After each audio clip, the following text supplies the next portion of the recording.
Welcome back, everybody. Welcome back to Phil's Recap and Review. Tonight is Sunday Night Live. Basically, I'm just going to talk about a bunch of random topics that I have that I've been wanting to talk about in some form or fashion, just catching up on them. I may or may not be joined by a guest tonight, but I'm definitely not alone. I'm not alone on this journey. I'll be joined by several people here and there and everywhere in the live motherfucking chat. Thank you everyone for joining tonight, or whenever you're checking this out. You might be the only ones that listen to this. This might be one of those kind of podcasts that just exists tonight and doesn't exist anywhere else, because this is more me staying to my commitment of coming out here every Sunday night. I don't have anything very specific to talk about, but I do have a couple of topics to just go through a little bit tonight. And we got Peter Griffin in the live chat already, and hopefully we'll have some other friends popping in and out throughout the evening. So happy weekend, happy everybody. Hey, Linda R. James Elliott, great to see you. Great to see everyone popping on in here tonight. And if anyone has any questions or comments and wants to lead the discussion anyway, you can do that at 781-990-8509. Please leave a voicemail or leave a text if for some reason I miss your chat. And yes, I'm very serious. I'm deadly serious. What's up, Tracy G, Linda R, James Elliott, Peter Griffin, and any other friends that may pop in here this evening. So tonight, basically, the general topics, or the thing I'm going to start out talking about tonight, is a Star Trek thing. So people can tune out right now. You can tune out. I'm going to get geeky. Yes, The Walking Dead is over. This isn't talking about a Walking Dead episode. I see the somewhat smile on my face and the look of relaxation. That's the look of not having to talk about The Walking Dead tonight. I do know, or I think Fear the Walking Dead comes back this evening, and I know a couple of our viewers and listeners have been trying to get Joe and I to give that show another shot and say it's back and it's better than the main show. I don't doubt that it's better than the main show, and I will give it a shot at some point, but there's a difference between giving something a shot eventually and then watching it week to week and kind of staying up to it. Exactly. It's starting to get used to the Sunday streams. That's why I'm out here tonight. Not specifically, I mean, obviously because I want to and I want to babble, but I want to get into the rhythm of just coming out here every Sunday night, whether I'm alone, whether I have a lot to talk about or not. Sometimes it might just be a random bullshit stream like this, where, again, I'm just kind of making stuff up as I go. I do have a couple of random topics, but in the first one, of course, as I mentioned before, let me not waste any time. We're going to get into this. It's not a recap, though, but it's a Star Trek topic, yes. So Star Trek had a lot of, was in the news a little bit this past week with a new trailer. I would play the trailer. I mean, I could play the trailer. I don't know if I'm going to get blocked if I play the trailer. I don't know if it's that kind of party. It's hit or miss. Some things you play it, you automatically get blocked. Some stuff, you get a little bit more of a leeway with it. I don't know if the Picard trailer, Paramount, knowing Paramount, they're going to come up my ass and fucking bite me and stick it right up there, turn me into a puppet and go, rah, rah, rah, rah, and not let me post this or show the trailer. Thank you, Linda. Linda, thank you so much. I got your message about how the package is on its way. That's what she said. He said. Someone said. I can't wait. I'm very excited. So we're going to get into a little bit of Star Trek talk. Now, part of me I kind of want to put on the trailer. Hey, how's it going, Jay? Great to see Jay in the live chat as well tonight. So I kind of want to play the trailer, but I know what's going to happen. We might get into a Patrick Swayze stream-like situation. And that's when the stream automatically gets taken down. So I don't want to get into that kind of situation quite yet this evening. So, I'm going to be talking about Captain Picard, the television show Picard. Now, Picard Season 1, I kind of talked about the beginning of the season, but I didn't catch up and talk to the end, because that's when the whole world started crashing down, both personally, kind of when I was going through a weird personal change in my own life. So, and I had to pack up all my studio equipment, so I couldn't podcast about the end of the series. I did podcast about the first few episodes that I really did like. I liked the way the series started. It set up a lot of possibilities. It seemed like it might be back to Star Trek roots, seeing that we're going to get with more quirky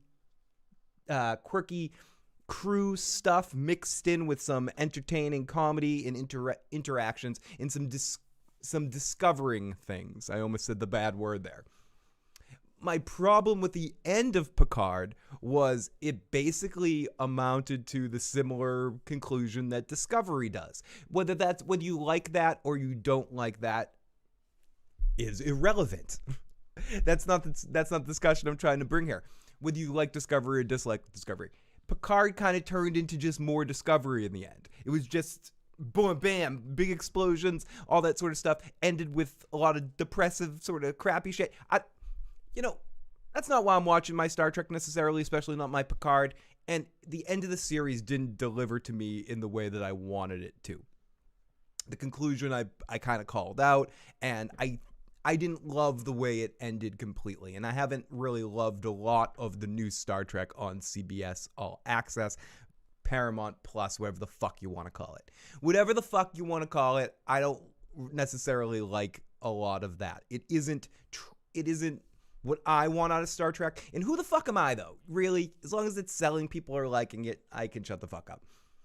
But when they're messing with old characters and old arcs just to kind of use them as tent poles to attract more attention to your flailing app system, and your Discovery show is crap on a stick, and you're trying to bring back people vis-a-vis through Star Trek Next Generation stuff, it becomes a little bit more engaging to the point where I can engage a little bit more in the fact of being a little bitchy about it. But whatever,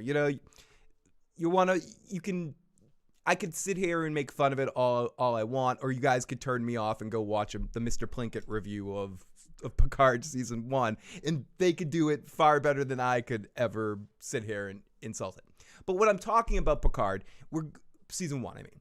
Picard Season 2's trailer has come out. I'm still engaged within this universe, and they've made an announcement that is getting a little bit of Star Trek-y buzz going on, and that is the return of Q. John Delancey's character, Q, is going to be returning to the Star Trek world, to Picard. And also, I believe Whoopi Goldberg has been announced that Guinan will be returning as well, which kind of concerns me.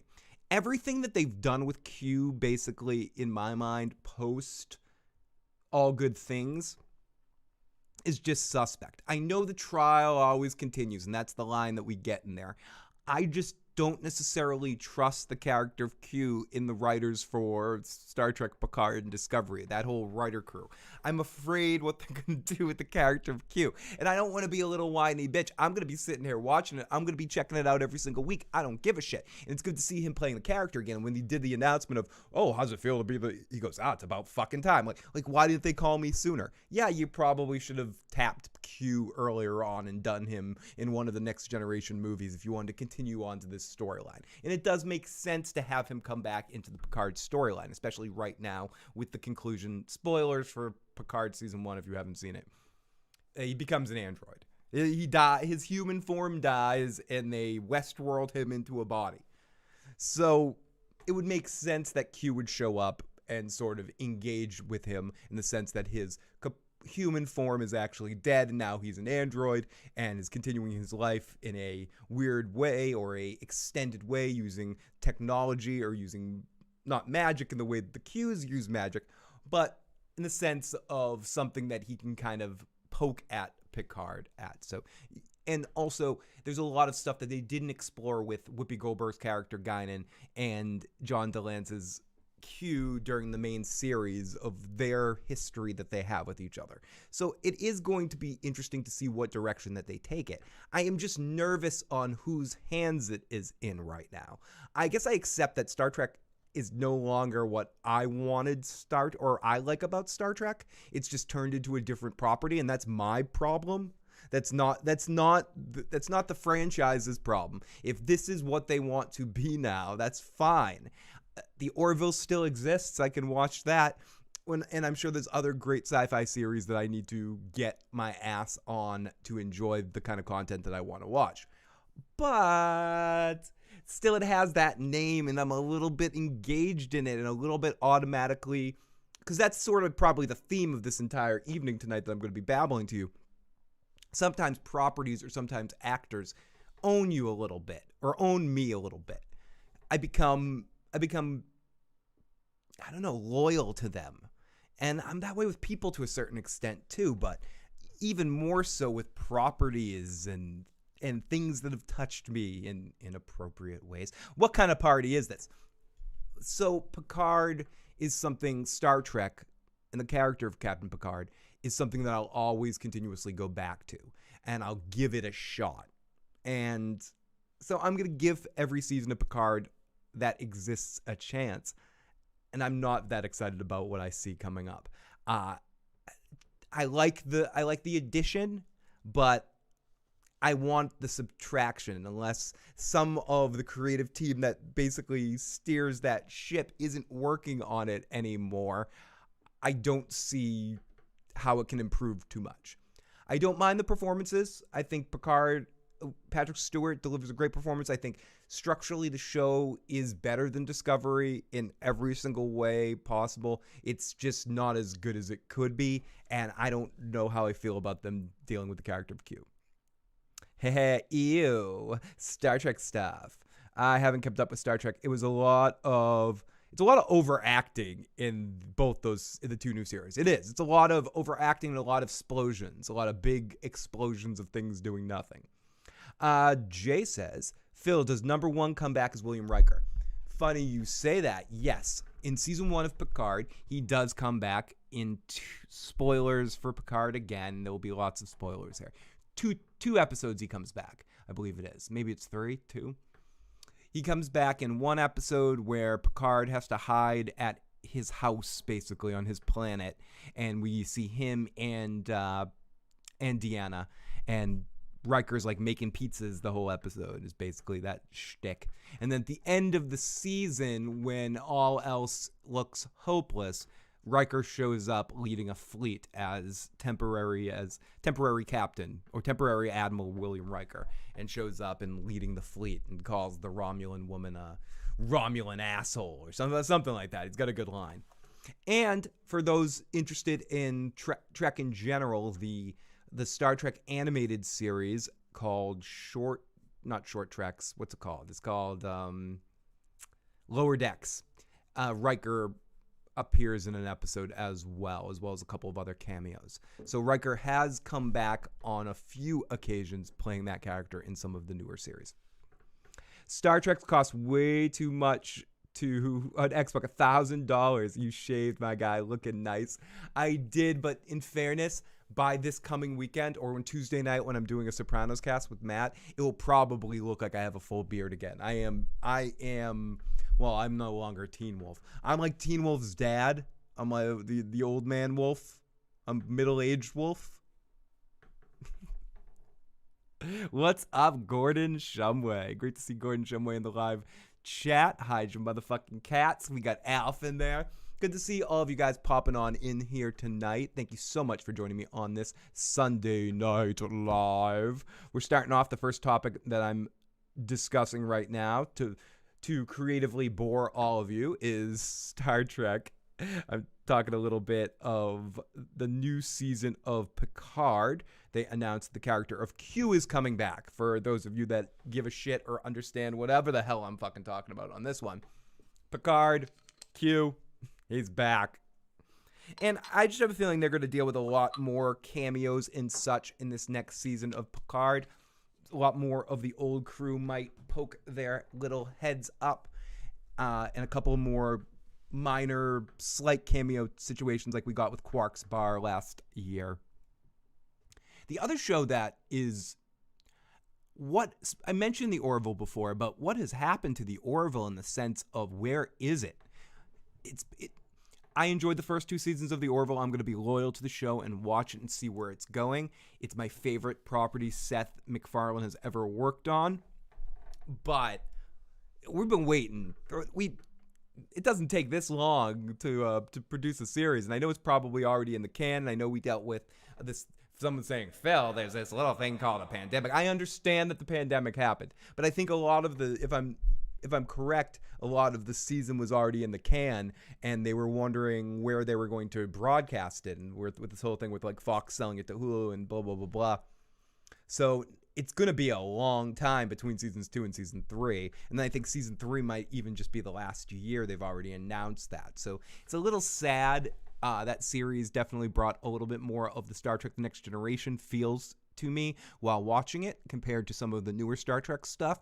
And that's not to say that the newer Star Trek stuff is bad. It's just to say that it's good to have those kind of options where you can say, fuck, I want to watch something new. I want to listen to some new music, but I also want to go back and see a band playing rock and roll or something. Like, you can sort of get what you need out of the Orville if you were hungry for that old school Star Trek kind of vibe. Tim F., great to see you. I like how Picard couldn't remember how to pilot a ship. Yeah, it was convenient in that moment. He couldn't pilot a ship because he's been sitting on the farm drinking too much wine. And these newfangled ships, you can't even pilot them. Picard, but he could jump around. I don't know. I'm not going to say I dislike the first season of Picard. There's just a lot of holes. And there's a lot of... At times, it reads and watches like people that didn't really watch the show that it's based on to me. And they don't quite understand the character of Picard. And even some of the stuff with the relationship that they progress with the relationship with Data. It's almost like they forgot that Geordi was even a thing. And Data and Picard were best friends, like Kirk and Spock were best friends. And it's almost like they got a little confused with it, right? And if this was a story about Data coming back, how did Picard not turn immediately to Geordi? And I know there's a throwaway line about not wanting to get people involved, but give me a fucking break. If this is about thinking that Data is alive somewhere, you get his best friend Geordi. Like, come the fuck on. Picard didn't even... Shut up, Data. Shut up, Data. Shut up, Data. Whatever.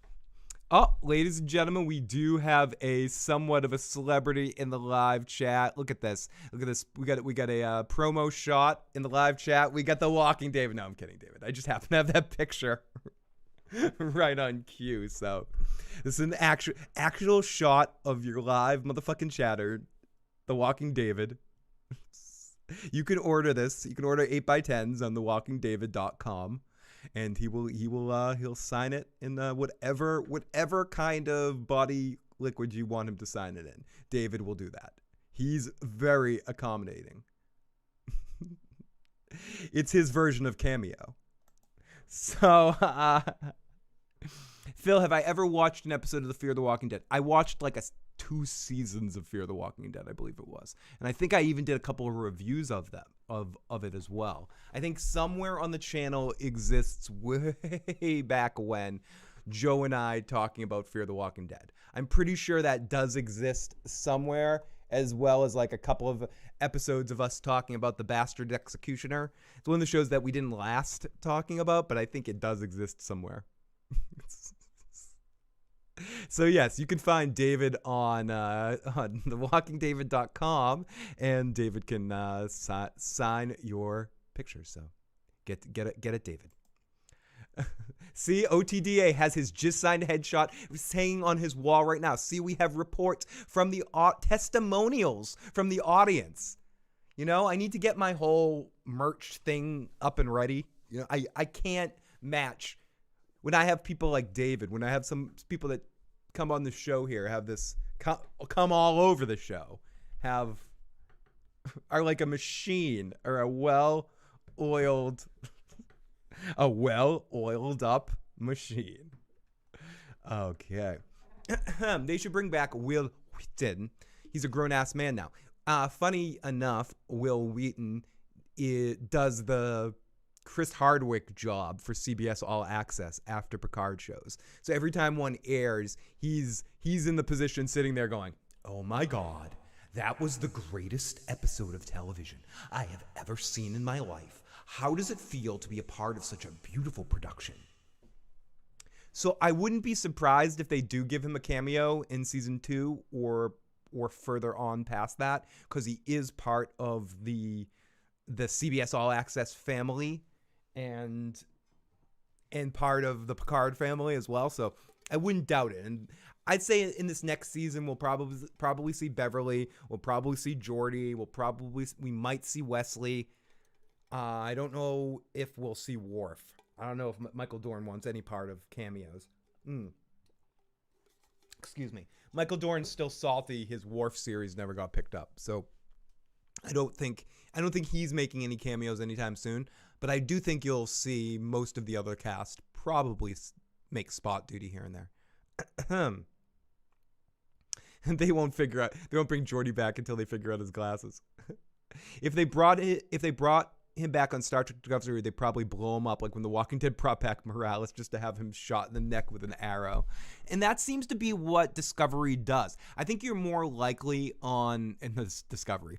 I think you're more likely on the next season of Picard to see more cameos for sure, like you had with 7 of 9 on the last season. If people don't know that were fans of Voyager or Next Generation, the big sort of cameo character thing that they had last season was 7 of 9. Jerry Ryan showed up on a couple of appearances. Also, the character of Hugh showed up from the episodes I, Borg, and was it the Gambit or something? Is that the other show, the other episode that Hugh is on? The Gambit Part 1, Part 2. I know it's the season 6 finale and the season 7 premiere, but I'm not sure if I have the name of the episodes correct. So you get those 2 interesting cameos throughout the Picard season 1, and I don't know. It definitely has its moments. If you like Next Generation, it is worth checking out. But I do think it has its problems. And going into this next season, having a character like Q be introduced that can so easily be misused with poor writing because he's just a walking like MacGuffin situation that can just magically make things appear and be really annoying, and just let him just eat scenery a bit too much or improv a bit too much here and there. So I don't know. I'm going to be very curious. If people don't know who Q is, you can watch Star Trek Next Generation, the first episode or the last episode to be introduced to Q. Or he was on Breaking Bad, Jessica Jones's dad, the dude that let the plane crash after Jane died. How many years after Next Generation is this? I believe they get into that a little bit. Picard is, I want to say it's like 30 years after Nemesis, which is about 5 years after Next Generation airs. Some Star Trek experts could be like, fuck you, Phil, you don't know this shit, and they know it off the back of their head. But it's something like 20, 30 years later. Picard is very old. Data has been gone for a while, and there was this attack that happens in the first season of Picard. You deal with 2 things. You deal with the Romulan thing that happens in the JJ movies that is a part of what's going on in the series. And then the other half is that there is this attack on the Mars base and the Mars shipyards of all the synthetics there that attack and end up causing a big massacre, which basically makes the Federation say no more androids at all, which sets the scene for the first season of Picard, where he needs to figure out what happened, basically.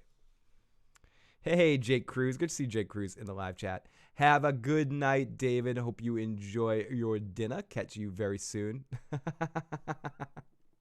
What, when I tie back the hair? Let me get close. You'll be able to see the nasty crow's feet. I'm 500 years old is what I am. So yeah, I'm not going to talk too much more about Star Trek for those of you that are just like, oh my god, I could give 2 piss shits less about your fucking stupid Star Trek discussion, Phil. Hey, we got fandom. 23 minutes late.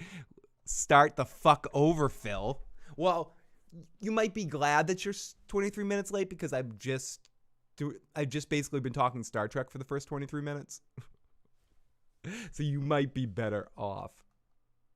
So, yeah, I don't know. I haven't watched and I know a couple of people wanted me to watch. I got a couple of messages about it. Star Trek Discovery Season 3.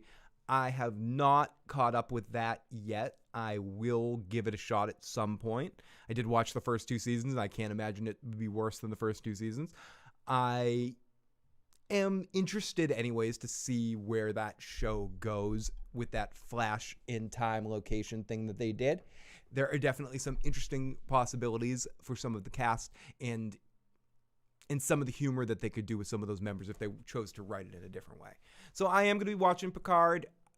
I see what they're doing. I see you. I see why you're bringing in someone like John DeLance and the character of Q. I'm fucking dubious. I'll take a fucking wait and see attitude for that motherfucker. And on that note, time for the next segment.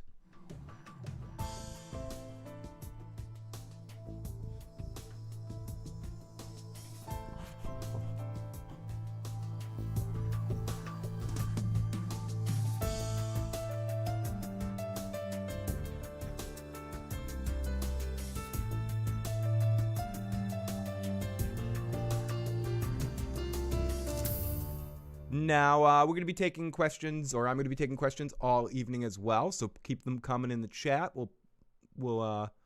And so I'll answer as many questions as I can. Phil, did I ever get to watch any more episodes of Young Justice? Not yet, but it is definitely in my queue up on my on the HBO Max stuff.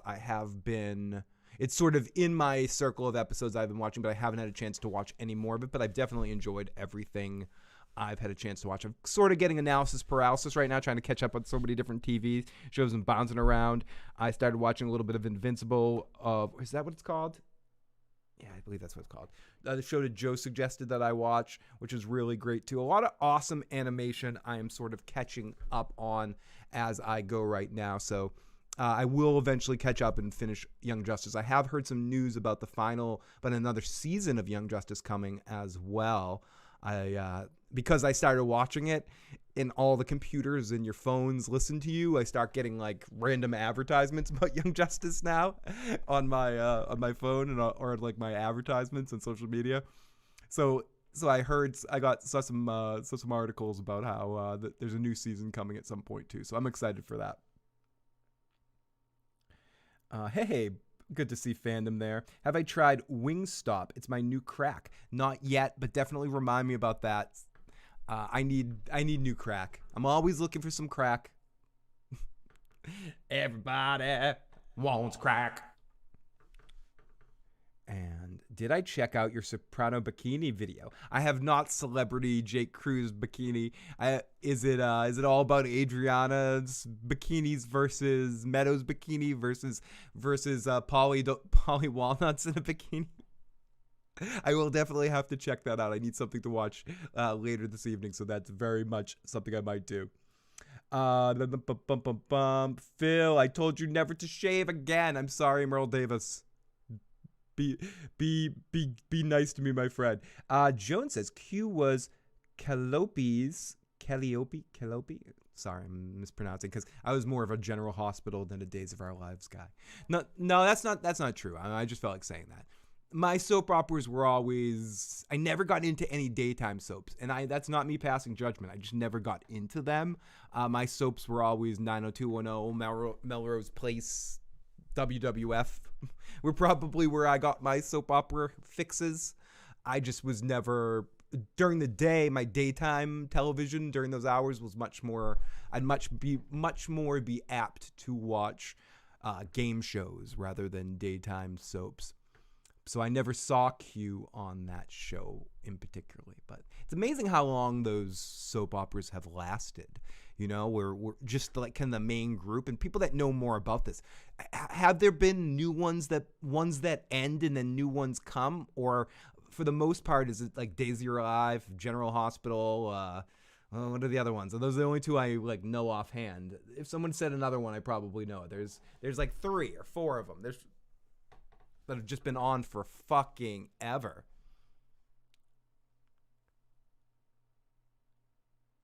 Calliope. Okay, Calliope. When I first saw you write that phonetically, I was like, is she writing out Khaleesi? So I'm like, Khaleesi. And I'm sorry, Merle. Sometimes when I'm evening out the mustache, I mess up. I don't have precision with my razor-like skills. Oh fuck! I'm punching everything punched my microphone in my dick. So yes, sorry, Merle. It probably won't happen. Expanse, yeah. Joe's been telling me to watch The Expanse as well, and a lot of people have, and that is definitely one of the next shows I am giving a shot, because I do need some more sci-fi in my life right now.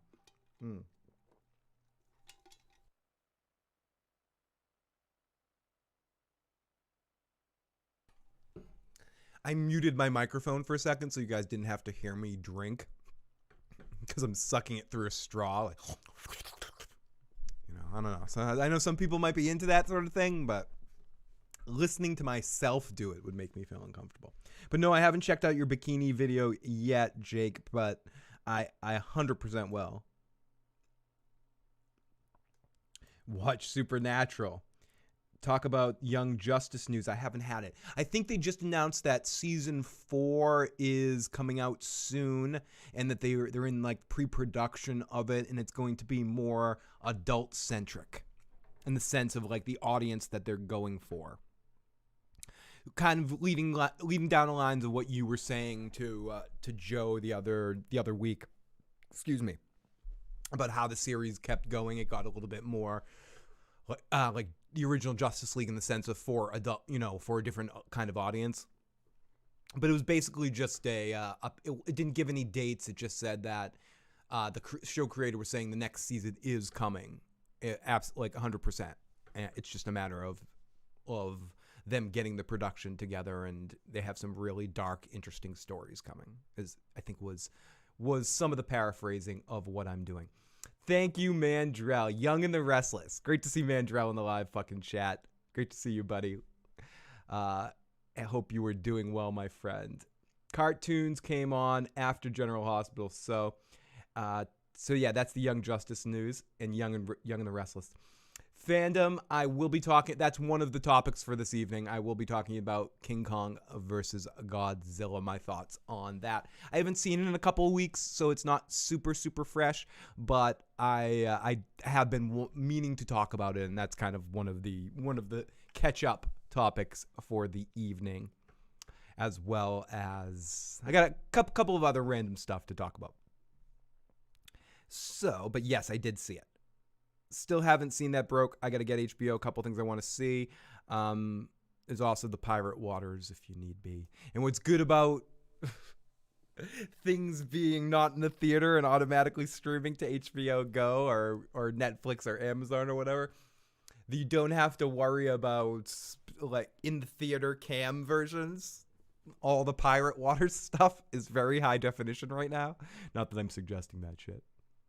It's all right. Fast and the Furious video was way better. Still haven't watched that, Broke. I need to see a couple things. Nah, Phil, we all know it's clearly a sword lesson from a show, which still makes me angry.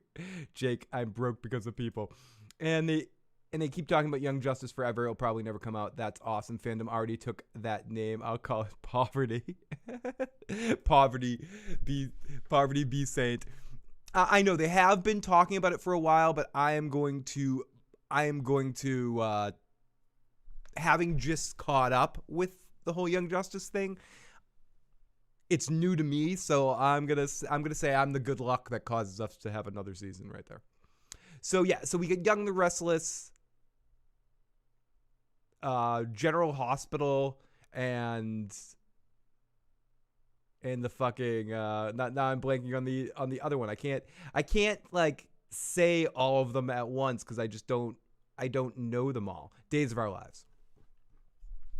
Those three have just been on for fucking ever. I mean, have all of those shows been on? How many years have they been on? 30 plus? They got to be on longer than The Simpsons, right? I mean, Simpsons is the longest primetime show, but some of those soap operas eventually need to get to the point where they're the longest running daytime shows, unless you go with like the Today Show or some of the game shows. But I don't know if some of the game shows were interrupted at points in times when they had, I know Jeopardy's been on forever, Price is Right or Let's Make a Deal. Certain ones of those shows have just been on in some fashion forever, but I don't know if because they have taken breaks from television, where generally these soap operas have probably just been on straight, like with no fucking break. No, Worf is the good luck, and also hello, Worf. Worf is sitting right. He's got his head in the spin the wheel right now. Days of as Life has been on since the 60s. Joan has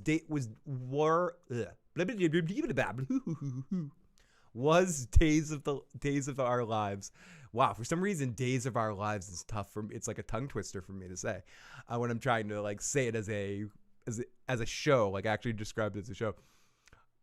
Was that the oldest of the group? Has that been the one that's been on the longest? Days of Our Lives, All My Children, Young and the Restless, as Mandrell said, and the one that I probably know the most about, which is nothing because my cousin Gotti watched it, would be General Hospital. And I just remember, the only thing I remember about General Hospital was there was something about a doctor that was a twin or some shit. But that's the extent of my soap opera knowledge. But you asked me about Beverly Hills 90210, I can tell you pretty much what happens in every single season of Beverly Hills 90210. If I really stop to think about it, when each character came on, every major story beat, it would take a little bit right now. It would take a little bit more alcohol, maybe the right amount of hippie activities, the right mixture. And I could probably tell you what every major story beat for 90210 was. Guiding Light was the oldest one. Merle's. Well, Phil, I'm sorry to say that the oldest daytime show was probably Sesame Street. Or did the Electric Company come out before Sesame Street? I mean, I know the Electric Company doesn't exist anymore, but was the Electric Company first or was Sesame Street first? I'm asking these questions not because I know them or I think that you know them per se, but, more is just questions, God fucking damn it. Is it okay if I ask questions? Shit. Guiding Light. So Guiding Light was the oldest one. Guiding Light has been on since 1963, says Jay and says Joan. Days of Life since the 60s. Probably General Hospital's been on since like the 70s or something. Damn. So yeah, so some of the longest running television series. It's interesting to me that what about those shows, unlike sitcoms or hour-long dramas? I guess you could look at some of the Law and Order shows as soap opera versions, like nighttime versions of that, where it's the same show over and over again for years and years and years, and they run, and they don't sort of have beginning, middle, and end arcs. They're just built to sort of last forever and perpetuate. Guiding Light started before TV. Sesame Street started in the 70s as along with the I can't fucking talk tonight. Sesame Street started in the 70s along with the Electric Company.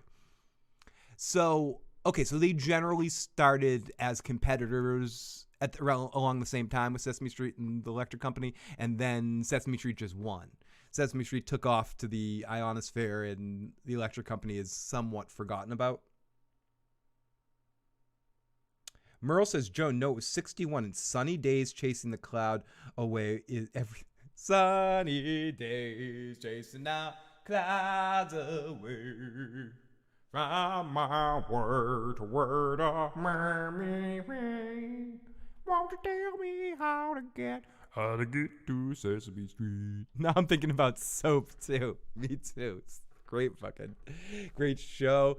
And what's the movie with Robert Downey Jr.? There's also like a soap movie, but the series Soap is one of the best sitcoms of all time, and kind of a forgotten about one in that middle era between the 70s sitcoms that were very entertaining and kind of edgy pushing, in the more homogenized 80s era of sitcom television, which is the underreported a single golden age of television that was sort of the not planned one, and the one that doesn't make a lot of sense, that just came out of nowhere, where you had just 80s television exploding with those sitcoms and like TV's oriented sitcoms. But Soap was early on, and just a great show. Billy Crystal.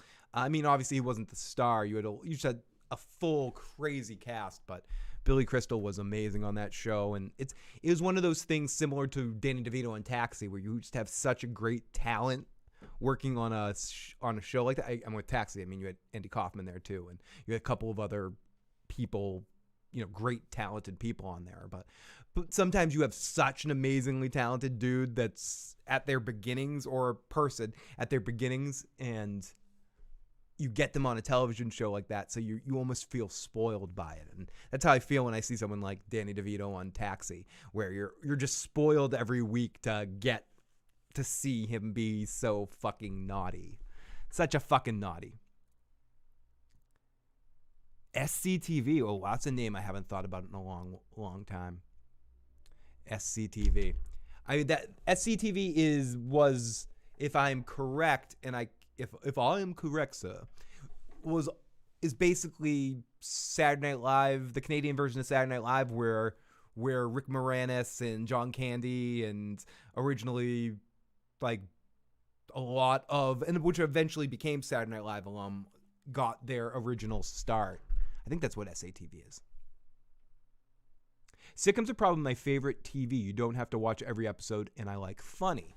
And I think there is something to be said about that, and I think the art of the sitcom is lost to a certain extent. Sometimes they pop up, and there's good ones in more recent years, but I think it became such an easy convention to copy and create a formula. It became tough to innovate within it. And I think the last era of the sitcoms that really were great were when you had shows like, 30 Rock or Parks and Rec or Arrested Development, kind of pushing a new kind of sitcom, the single camera sitcom thing rather than the multi-camera stuff, which again, I think are almost two completely different kinds of shows. If we're just talking about 3-camera, bam, sitcom audience, live in front of a studio audience, almost like you're watching a stage show kind of thing, set up right there, bam, bam, bam, bam, bam. There is something oddly comforting and nice and fun about shows like that, especially when they hit. There's a poetry to it, a rhythm per se that's almost analogous to a stage show for me. And that's why I love when that hits. And I think some of the last really awesome ones of those kinds of shows are How I Met Your Mother, even though it didn't end too well. When it was killing it. Raising Hope is another show I talk about a lot that kind of gets lost in the mix of series. And I think it was another great example of that kind of show that hit well. And the other one that I really liked in recent years was The Closer. And it was with Rob Lowe and Fred Savage. And also, what's his name was in it? Fuck. I always blank on this guy's name, but he was the main lead in Santa Clarita Diet with Drew Barrymore. Michael Oliphant, or Timothy Oliphant, is that his name? He's on that show as well. And it's just a really funny cast. And Rob Lowe kind of kills it in the role. And Fred Savage is a wonderful, neurotic kind of straight man on the show. So I do think sitcoms, when they work, they can be really fun. But it was one of those things almost like mob movies in the 90s. There were so many of them, and it became such an easy convention to copy that it's hard to do a sitcom in the old way anymore and make it feel natural and interesting. Jason fucking Voorhees. Great to see you. Phil, you need to watch Happy Endings if you haven't. It's both a sitcom and a satire of sitcoms. I will absolutely have to watch that. Send me a message about that, Joan, so I fucking remember that shit. Because you know what? I'm about to smoke something, and I'm probably going to forget it. And I will fucking do it. So, let's see. Oh, do we have a text message here? I think we might have a text message from I watched King's on. Okay, cool. So people can, when I get into that discussion, people can kind of steer me in the right direction. All great shows. Hit that like button. Thank you, Muhammad. Jason Voorhees. The documentary style changed the game. It really did. Shows like Arrested Development, 30 Rock, Parks and Rec, Arrested Development. I mean, Curb was kind of the first one that did it like that. And way back to the point where before Curb Your Enthusiasm was a series, they did this 1 hour HBO comedy special, which was set up basically like a giant episode of 30 Rock in Larry's life. And then in the first episodes of the actual show Curb Your Enthusiasm, they dropped the documentary thing and they made it just sort of be like the camera eye in Larry's world. But in the very first sort of pilot episode of Curb Your Enthusiasm, which was an hour-long HBO special that's intercut with clips of Larry doing stand-up. If you haven't seen it, it's hard to find, but it is out there somewhere. It's actually not on HBO Max, which is annoying to me. But it is, you can find it on, I believe on YouTube. And I'm sorry guys, 1 second here.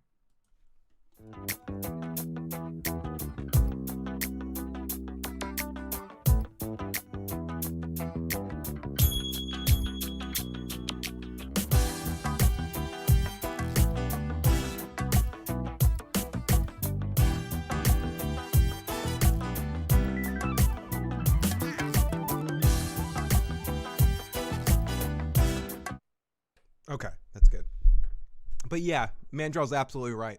The documentary style changed the game, and it's harder to pull off those kind of sitcoms anymore because they seem almost quaint in comparison looking back, and they have to be done in a much smarter way or just an over-the-top cheesy way.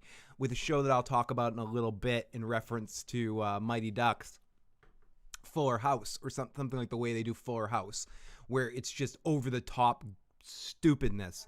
So, where it's just over-the-top stupidness, so they can kind of get away with it that way. But if a show's trying to take itself seriously and be a sitcom in the sense of really actually taking itself seriously, it's very difficult for it to do it, since the documentary style kind of just changed the apple cart. How I Met Your Mother is one of those everyone is cool but hate the main character is evil and deserves to be tortured shows. You mean like Scrubs? I feel like both those shows, they're one similarity that you can look at between Scrubs and How I Met Your Mother, besides the fact that Sarah Chalke's on both shows. And some of the cutaways that you have could be comparable. Is the fact that JD and Ted are both fucking some of the most unlikable main characters in any series ever. They're just both complete dolt idiots that self-sabotage their own situations so much throughout those series that's hard to care about the characters. Whereas most of the other people in the cast I really like. And I also think they're my two least favorite members of the cast too. Especially with Scrubs, that I love everyone else in that cast more than Zach Braff. Not that I hate Zach Braff, it's just nah. And on How I Met Your Mother, same way. I like Marshall, Lily, Robin, and Barney, of course, way more than I like Ted. Ted can go fuck himself most of the time. He's a pompous douche. Every time I say Renaissance Fair, I make fun of him by saying Renaissance Fair. I mean, they at least lean into it. They know how douchey Ted is, so they kind of lean into that. They make you want to kind of hate him sometimes, but through it all, you're supposed to kind of root for Ted, and I don't always root for him. That's one of those things, spoiler alert for How I Met Your Mother, where they really fuck you in that series, because I finally got on board with Ted towards the end, because when you finally are introduced to the mother, Christine Milan, or I think that's her name, who I have a big, huge television crush on, her and her huge goddamn anime eyes and her beautiful voice singing Lavina Rose in the series. And then they fucking do what they do at the end of that series to her and that whole run, and completely destroy everything. And just he ends up back with Robin. It makes the whole story he told his kids just a big fucking douchebag move. When his kids call him out on it, and they're like, "This isn't the story about how you met Mom. This is the story about how it's okay that you bang Aunt Robin." Fucking asshole. Fuck Ted. I was so invested in Barney and Robin too, and the way they fucked that whole fucking shit. Fucking asshole. I still have post-traumatic ending disorder for How I Met Your Mother, and my hatred for Ted. And then they dress up. They don't even give us Saget at the end. They give us him dressed up in that friggin' junior high school hairspray wig and shit. Oh, I see the bird lady. Oh, it's great to see the bird lady. And it's so interesting, bird lady. He's not in here right now. He might be. There is someone else in my comments. It's called CJ the Birdman, and I didn't know if you guys were really related in Birdland. It's just great. He actually commented in one of the videos. Lots of love to the bird lady, but no relation. So no, we have two bird folk in the live chat. But it's great to see Miss Bird Lady in the chat. Thank you for coming on over and checking it out. Where am I? No beard, Phil. Me likey. I'm gonna be upset if you cut your hair though.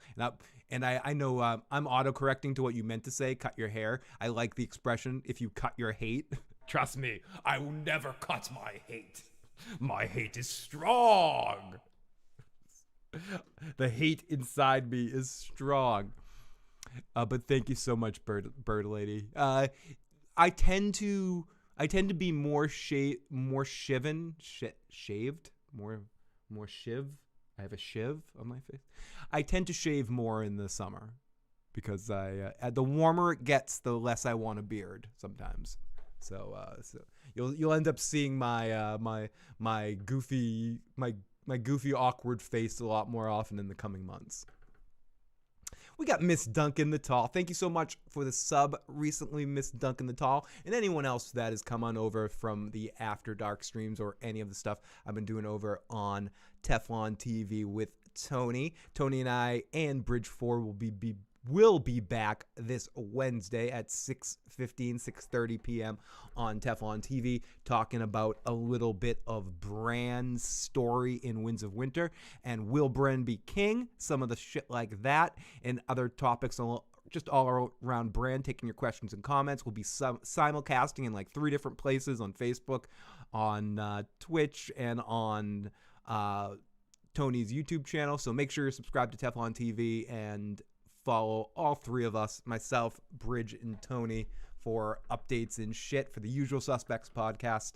So yeah, so check that out. And thank you to all of you guys in the chat that I see that have followed me over from the After Dark and other streams over on Tony's channel over the course of the last year. And of course, all the amazing FOP motherfucking chatters. Whoa, the bird lady. Holy shit, the bird lady just gave us a super chat donation. I'll get to it in a moment here. But bird lady, thank you so much. I see that flashing off on the screen.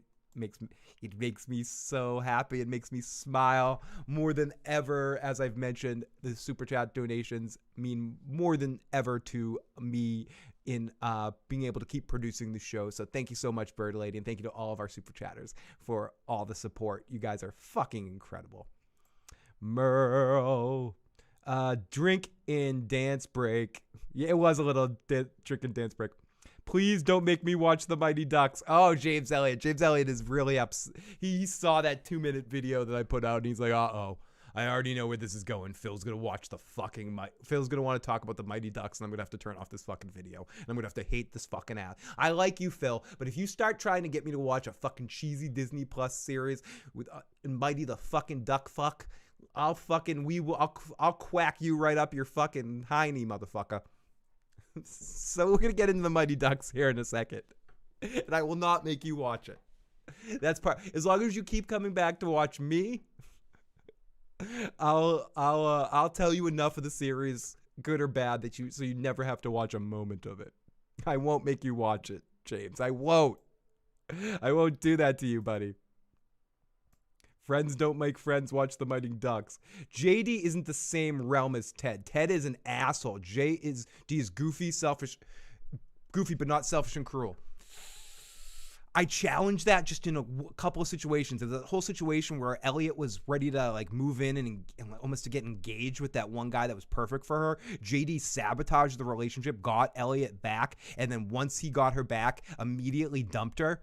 Because he had her and then he dumped her because he couldn't deal with it. So JD's done some selfish douchebaggery type things through Scrubs as well. But I get your point. Ted is way, to say it like Dr. Cox, way bigger of a douche. JD's more immature, and once he reaches his maturity, he sort of loses some of those insecurities that he has that cause him to act mean, where Ted generally is kind of just a selfish douchebag a lot of times. Frasier would always mess up his relationship. Baby, I hear the blues are calling, toss that in and scrambled eggs. Sorry. You're like, I won't bring up Frasier ever again if you do that. Ever again. Well, I can feel a bit confused, but baby, I got to pay it. He would absolutely sabotage everything. He'd overthink it.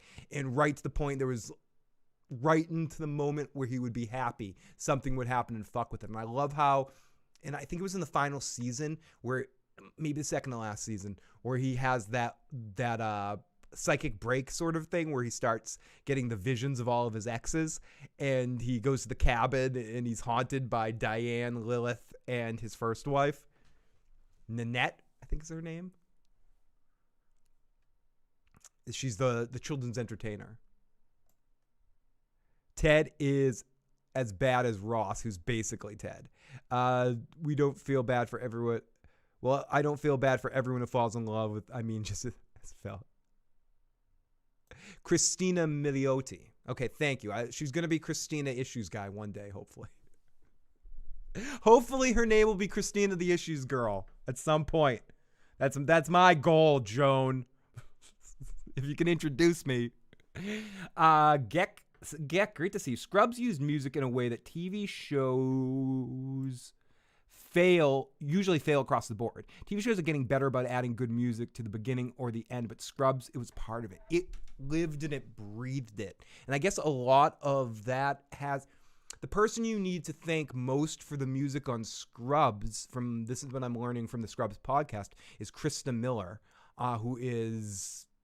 you would know her from Scrubs playing Jordan. Also, she is the show creator's wife, but the show that most people would know her from probably would be the Drew Carey Show. And she is responsible for a lot of the music selection on Scrubs, according to historical account. She would go out of her way to research new artists, try to figure out the best songs for the best situations. So yeah, I would agree. I'd say The Sopranos is another one that was very influential in using music to elicit certain emotions. So yeah, but Scrubs, definitely one of the best, Geck. I will absolutely second that. How I Met Your Mother had a horrible ending because poor Robin ended up in hell. Fucking Ted made her get rid of all those dogs too, the selfish fucker. Joan, I love you a lot, but I love you even more because of how much vehement hate you have for the character of Ted from How I Met Your Mother. It's very beautiful. It's reminding me of Timo Sansa hate. I fucking love it, Joan. Bird Lady. Bird Lady says, yes, I meant hair. And with the $24.99 super chat donation, Bird Lady, thank you so much. Let me get the wheel of super chat and spin the wheel for you and see what this lands on. Let me play a little music to get me there.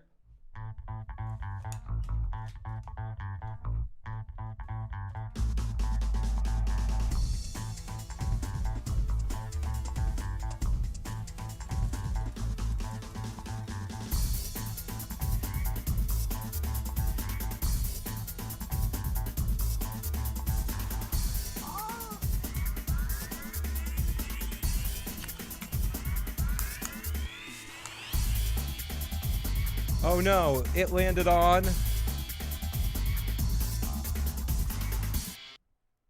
I don't have many skills on this, but so all of these end up sounding the same, but it did land on Ocarina Solo. So here we go.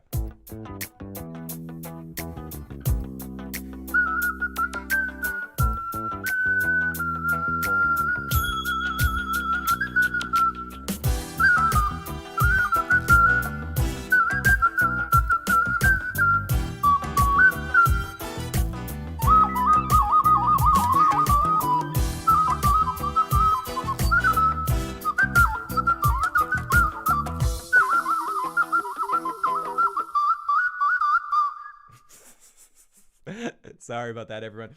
So yes, Bird Lady, thank you so much for that super donation. And if that wasn't good enough, here's a little shot as well for you.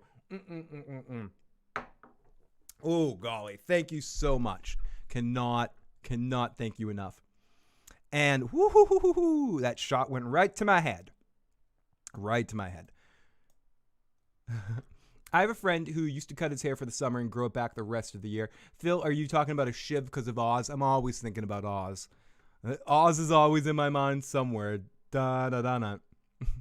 Kidnap the president's life without the rage. Oz, now you're speaking my language. Da-da-da-da. Are we going to talk about Oz now? It was such an amazing show. One of my favorites and one of the most underrated shows of all time as well. The Mighty Ducks is moving slow, but it's not bad. Bird Lady, thank you so much for flying on in and dropping a amazing present for me, and very much appreciated. And I love the Mighty Ducks 1. Okay, so let's get into the Mighty Ducks here in a second. Okay, JD had some real bad fuck-ups. Ted was awful all along. You owe nothing and you will be happy. Dean Winter suggested that they should throw in a whole nude Austin Maloney. Oh, good Lord. Oh, yes. Christopher Keller. Yeah, we got to see Dean Winters and Christopher Keller naked all over the place. Pretty much any Law and Order actor that you've wanted to see naked, you could see him on Oz. Or Luke Perry as well is naked all over Oz. Pretty much every actor you want ever. You want to see the cock merchant naked from Game of Thrones? Yeah, he's on Oz. Mona fucking C. Great to see Mona C in the live motherfucking chat. Been a long time, Mona. Good to see you. Drew Carey Show. I grant you unlimited passes for Frasier because it started shares making your way in the world today. Because everything you got, Merle. Making your way with all your sorrows. Who could help a lot? I love Scrubs too. It's one of my favorite shows and one of the shows I rewatch more than ever. What the heck am I watching? I made it live. How you feel? Nice playing. Also, you need a wireless headset. You damn right I do. I need a wireless headset so I can run all around the apartment and room. When I move into my next place, which is coming up pretty soon, and I'm going to have a little bit more ability to make noise at all hours of the day and actually be able to play drums in the evening again. I'm going to try to get a wireless set so I can just basically run anywhere I want. Run anywhere I want. Wow, my hand went across the door, and then I looked in the door, and I thought I saw someone in the door at the same time there. But we got another super chat donation from Mona C. Mona C, I don't know what the hell you're watching either. It's a random Sunday Night Live thing, but you get a spin of the wheel. Oh, you do. You get a spin of the motherfucking wheel, because you are so amazing to be able to donate for our super chat this evening. Because, YouTube hates me. And, ooh, some drum fun. It's all musical instruments tonight, I guess. So let me play a little bit some drum fun. This is a quiet drum, so I might be able to get away with this.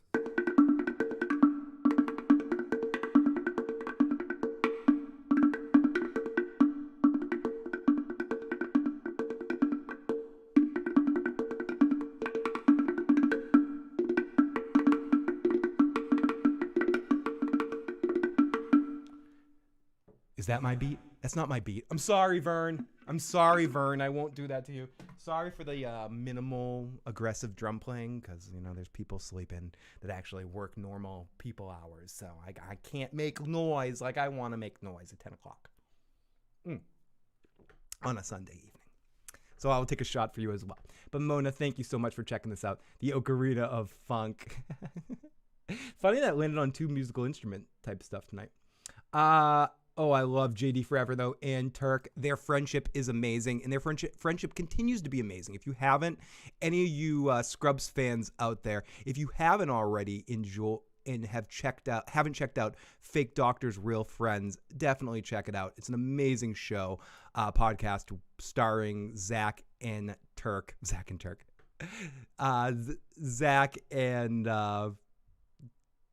Faison, Donald Faison, who are real best friends in real life, and it's kind of amazing to see. Oh my goodness, do I see? It's my buddy. Oh, it's my fucking buddy Pete in the live. I was just gonna call you Pete Nintendo because my brain automatically every time I see your name thinks about Nintendo, even though I know it's not there. But it's great to see Pete in the live motherfucking chat. Pete, who is a guest on the old show a couple of times, guesting on in. Pete is an amazing guitar player.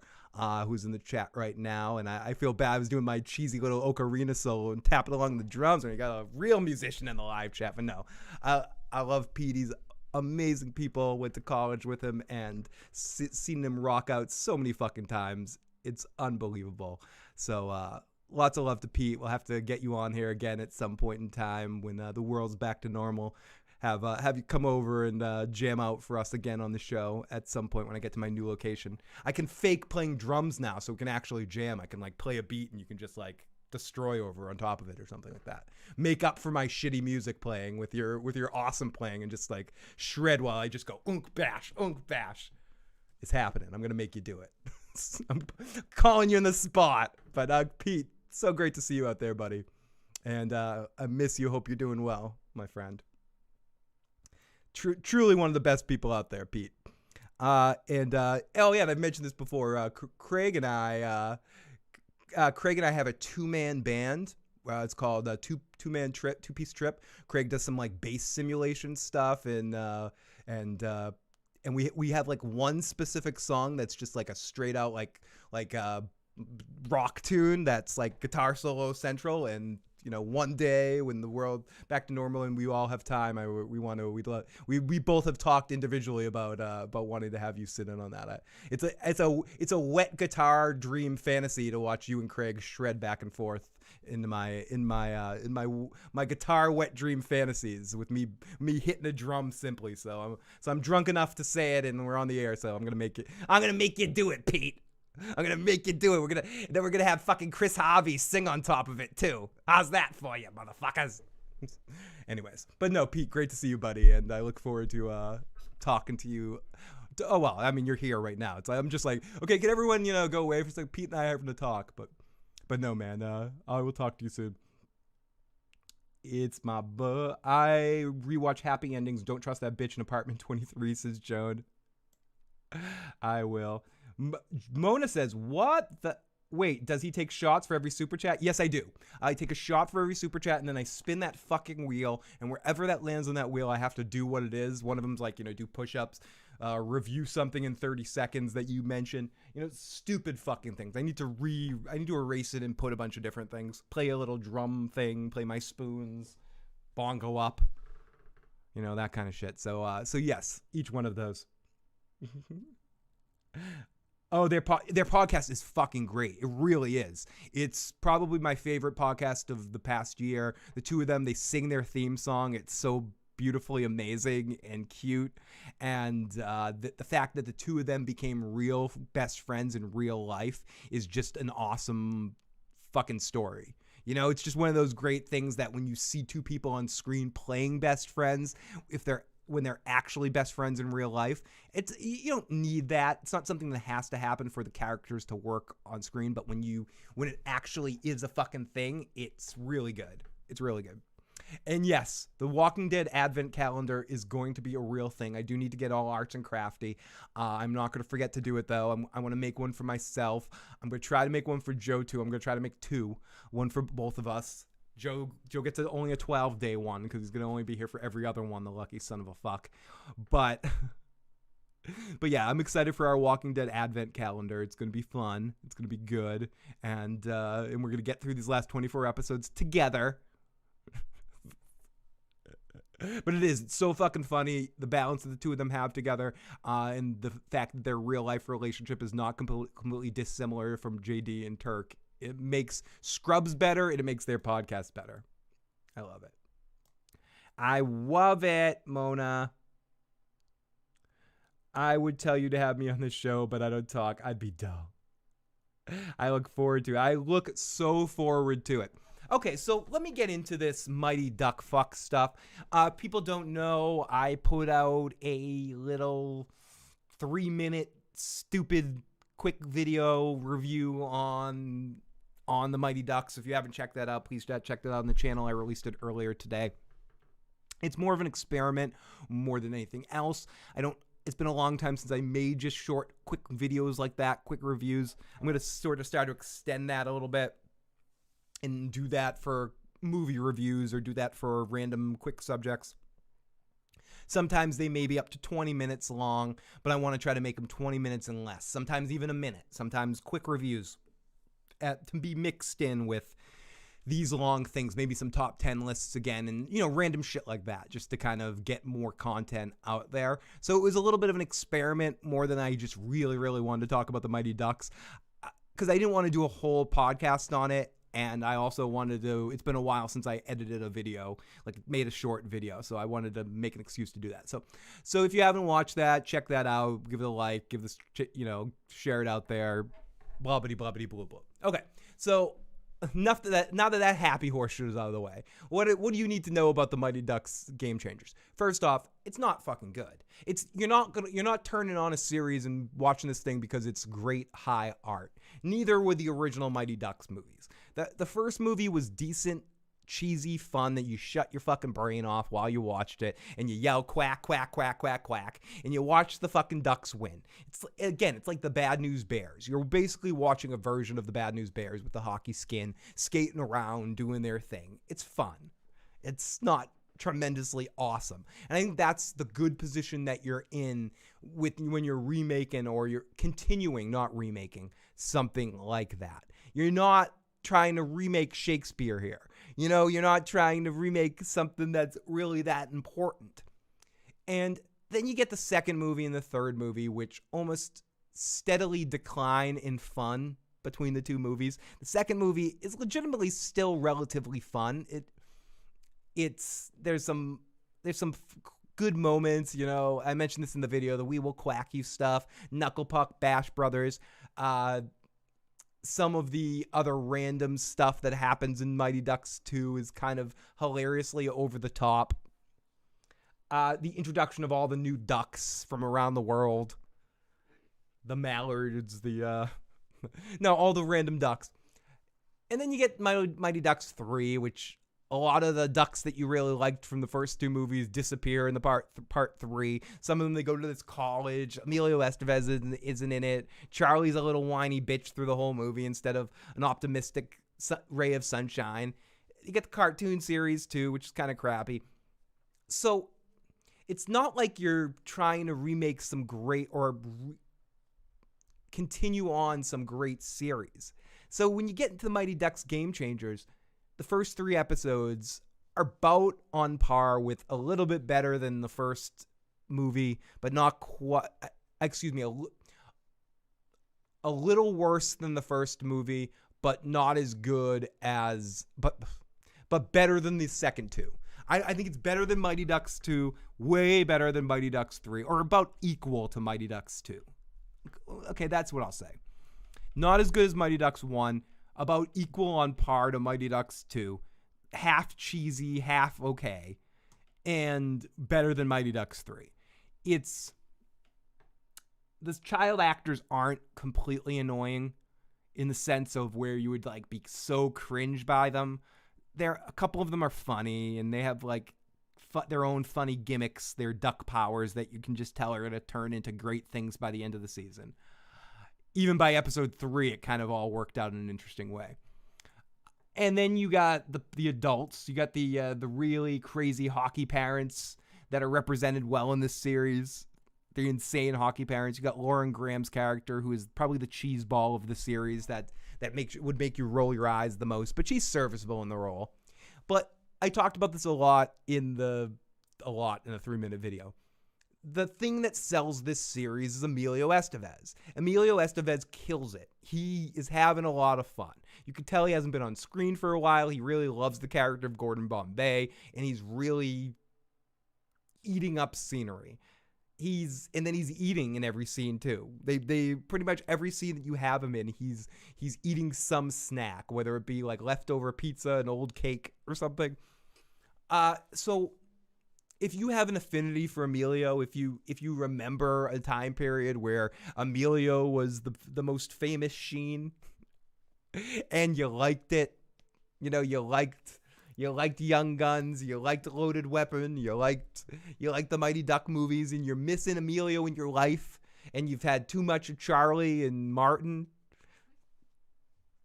Give it a shot. I mean, it's nothing special. I'm not going to suggest that you watch it if you have a small fuse for cheesiness, because it is very cheesy, very over the top, very Disney. But so are the first 3 movies too. So it's not against type. If you like the original Mighty Duck movies and you have an affinity for them, I feel like this is almost a must-watch situation. They're almost trying, and I said this in the video, they're trying to go for a Cobra Kai thing. They're trying to make this Disney version of Cobra Kai Light. But it's not that. It's more Fuller House. It's more New Punky. It's more goofy, cheesy, but it is better than those other 2 series. And I'm at least invested to watch these 6 episodes and see where it goes. And yeah, I like cheesy kids sports stuff. I've liked them since the Bad News Bears, and I watch every one of those Bad News Bears kind of movies or shows, whether it be Little Giants, whether it be the Bad News Bears television show, whether it be Sandlot, whether it be like whatever. All those kind of shows, if it's about a young ragtag group of kids that suck and they get better and they beat the tough guy team, I can't get enough of those kind of things. It gives me that Rocky feeling. So I'm invested in the Mighty Ducks. I love Emilio Estevez. And this is a question more out to you guys out there, where is Emilio and his family for acting ability? I think it's hard to say that Martin isn't the best of the 3. So I think the better argument would be, who is a better actor, Charlie Sheen or Emilio Estevez? I think Charlie's a better actor when he tried to be an actor, but I think Emilio displays more joy on camera. Emilio has always seemed like he's having more fun on screen, where Charlie Sheen, every time he seems like it's a hassle to him to be doing everything. And I think that joy of being on screen comes through in Emilio's performance. And yeah, whether it's this or the Young Guns, when he loves something, he gets this twinkle in his eye that is captivating to me when I watch it. And I don't care if it's good. I don't care if it's bad. I just like watching him have some fun. And fucking quack, motherfucking quack. I'm in for this, and I'm watching the 6 episodes. I'm gonna touch in about this series again when it's over, and probably do another one of these things, just a quick discussion about it on where the season ends. Probably just gonna end at a very obvious point, but I don't care. I don't care. In a series, there's enough shows that are trying to steer me in directions with a lot of over complicated plots and deep writing and trying to be intelligent here. There's something to be said about a shut your mind off, just watch the shitty team get their asses kicked by the good jock team and then win in the end and get the comeuppance in the end. So yeah, Mighty Ducks is all right. Watch Young Guns 1, 2 a couple of days ago. Great fucking movies, Celebrity Bikini. I'm actually going to be doing doing some quick reviews on the Young Guns movies coming up soon, just because I like it. Would kids like it? Yes, kids would like it more than adults would like it. I'd say if you have kids, it's one of those shows to watch with your kids because you might not dig it. I think I might be a good of an audience for it because I really love the Mighty Ducks movies a lot. So of course I'm going to watch it. But I would say it's more one of those things that you would watch with your kids and you'd remember what you liked about the Mighty Ducks while you were watching it. But it's not something that's going to it's not made for adults. I think it's made for kids, with Emilio's character being there for the adults so that you see him and laugh and go, I know what he's been through. I remember that guy. But I don't know if Fulton Reed, if Foggy Nelson's going to show up or someone else is going to show up. But as of now, it's just been Gordon Bombay. Mighty Ducks. Looking forward to The Walking Dead. Okay. Mighty Ducks is kid-friendly. Slay. Merle Davis. The wiki says she was a dog trainer named Guillermo. I don't know how that cleaning lady detail got to my brain. Yeah, Phil said it was bad. It's good bad. It is good bad. I was a kid when I watched it. I liked it. I liked the inspirational aspect of it. The show is just taking forever to get going, and I think there's only 6 episodes. It is. I do like how episode 3 kind of felt like they actually got somewhere to the point where I hope by the next episode everyone's in the spot that they should be, without spoiling stuff. Everyone's in the spot that they should be. And I just wonder if what they're probably going to do is season 1 is going to end while they're still in the season. They're not going to end the season in these final 3 episodes. It's going to be, I don't know. It's weird because where they ended the last episode with that point that they scored, yeah, the Ducks scored a goal, or not the Ducks, the Don't Bothers scored their first goal of the season. It was a big deal. I just wonder where they're going. They can't become too good too quick. Or will they once, Gordon's all over it? Pete says, I don't like what they're doing Coach Bombay. It's like he regressed back into Mighty Ducks 1 with hating hockey and being depressed. I agree with that. In episode 3, they get into a little bit of the reason why, but it still doesn't make complete sense.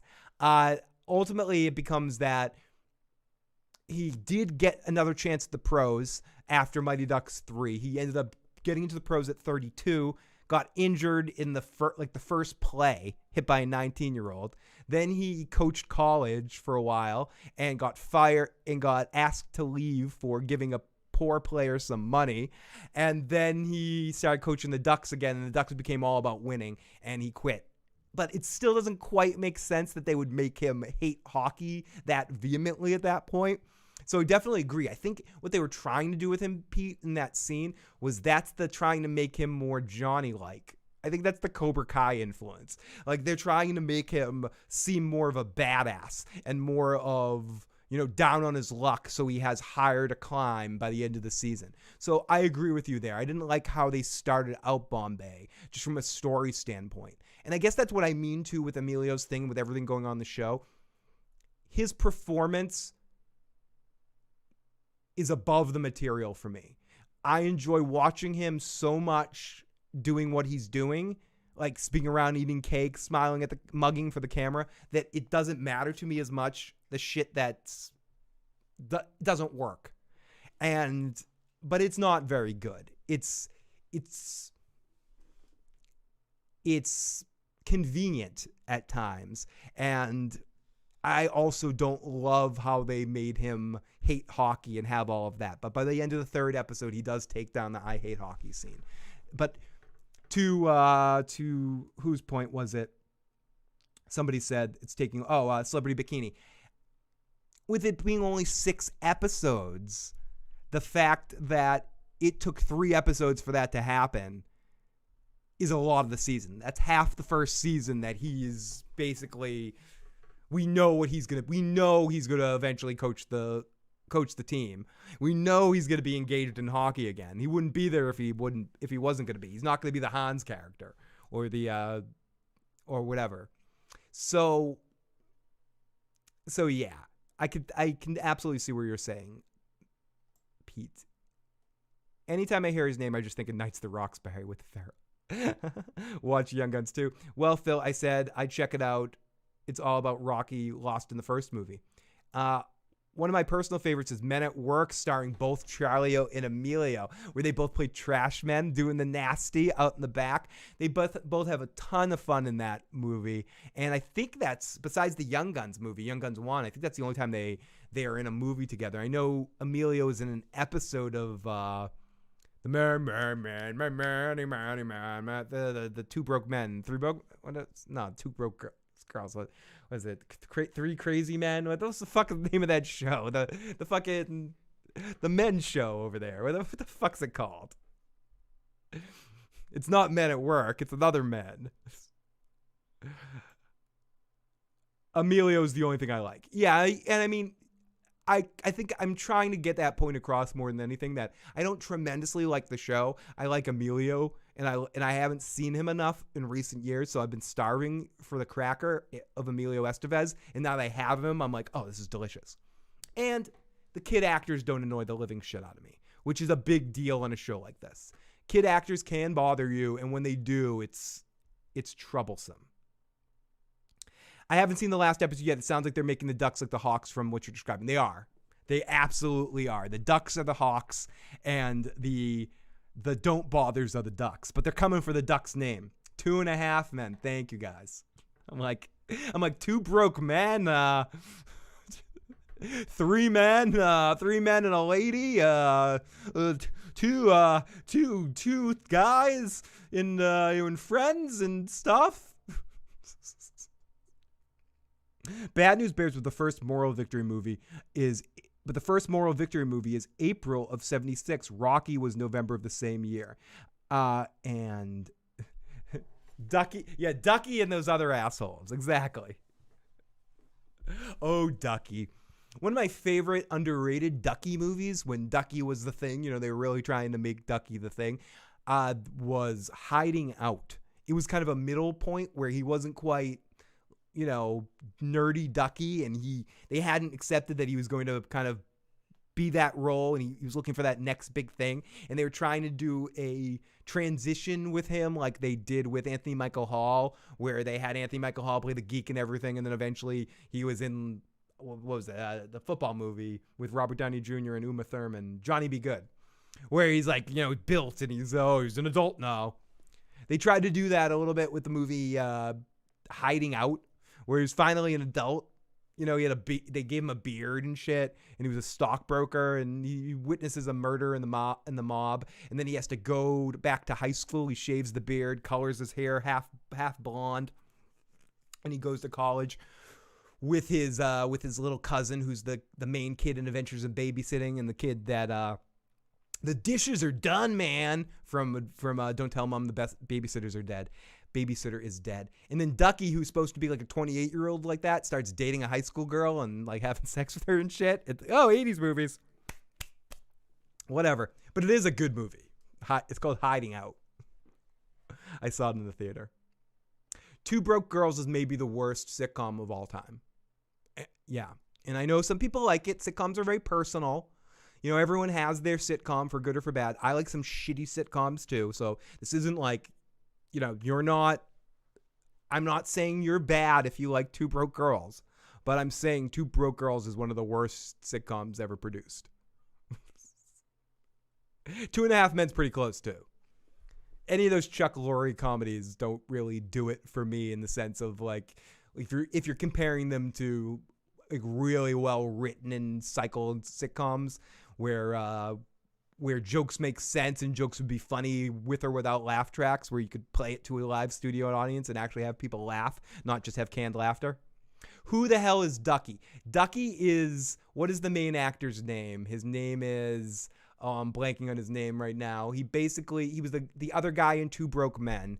Lex Luthor in Supergirl. Is Two Broke Girls is superior in every way to Ducky and the other assholes. Both shows are equally as shitty to me, Joan. What is his fucking name? He was in the movie. The movie is Pretty in Pink that he's in. He's the geek in Pretty in Pink playing the character named Ducky. It is Pretty in Pink, right? It's not 16 Candles. I confuse those two movies because they're two Molly Ringwald. John Cryer, Pretty in Pink. Okay, good. I was right. I always confuse 16 Candles and Pretty in Pink just because they're both Molly Ringwald movies. 16 Candles was the Long Duck Dong one, right? And Pretty in Pink is the Ducky one. So, yeah. Don't tease me, coach. Dick's coach. My dick is broke, coach. Your dick is broke, coach. I love the early Robert Downey Jr. comedy roles, like Johnny Be Good and also Back to School and Weird Science. When Robert Downey Jr. was just broke my dick, coach. Broke my dick. So yeah, that's enough the Mighty Ducks.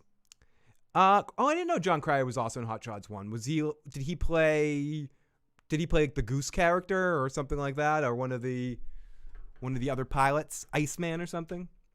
It's been so long since I've seen Hot Shots or Hot Shots Part 2 or Loaded Weapon, because I was speaking of Emilio, I was just talking earlier about Loaded Weapon. It's interesting that they both did similar spoofs in different ways. Oh, I was thinking Ferris. Easily compared. Both could play very similar neurotic characters. I mean, Matthew Broderick played that one cool character, being Ferris, but for the most part, most of Matthew Broderick's nature is playing, geeky. Yeah, rub some dirt on it, get back in the game. Geck, I love how you and I are the only two that've seen Johnny Be Good, and we're just gonna sit here and keep making Johnny Be Good quotes.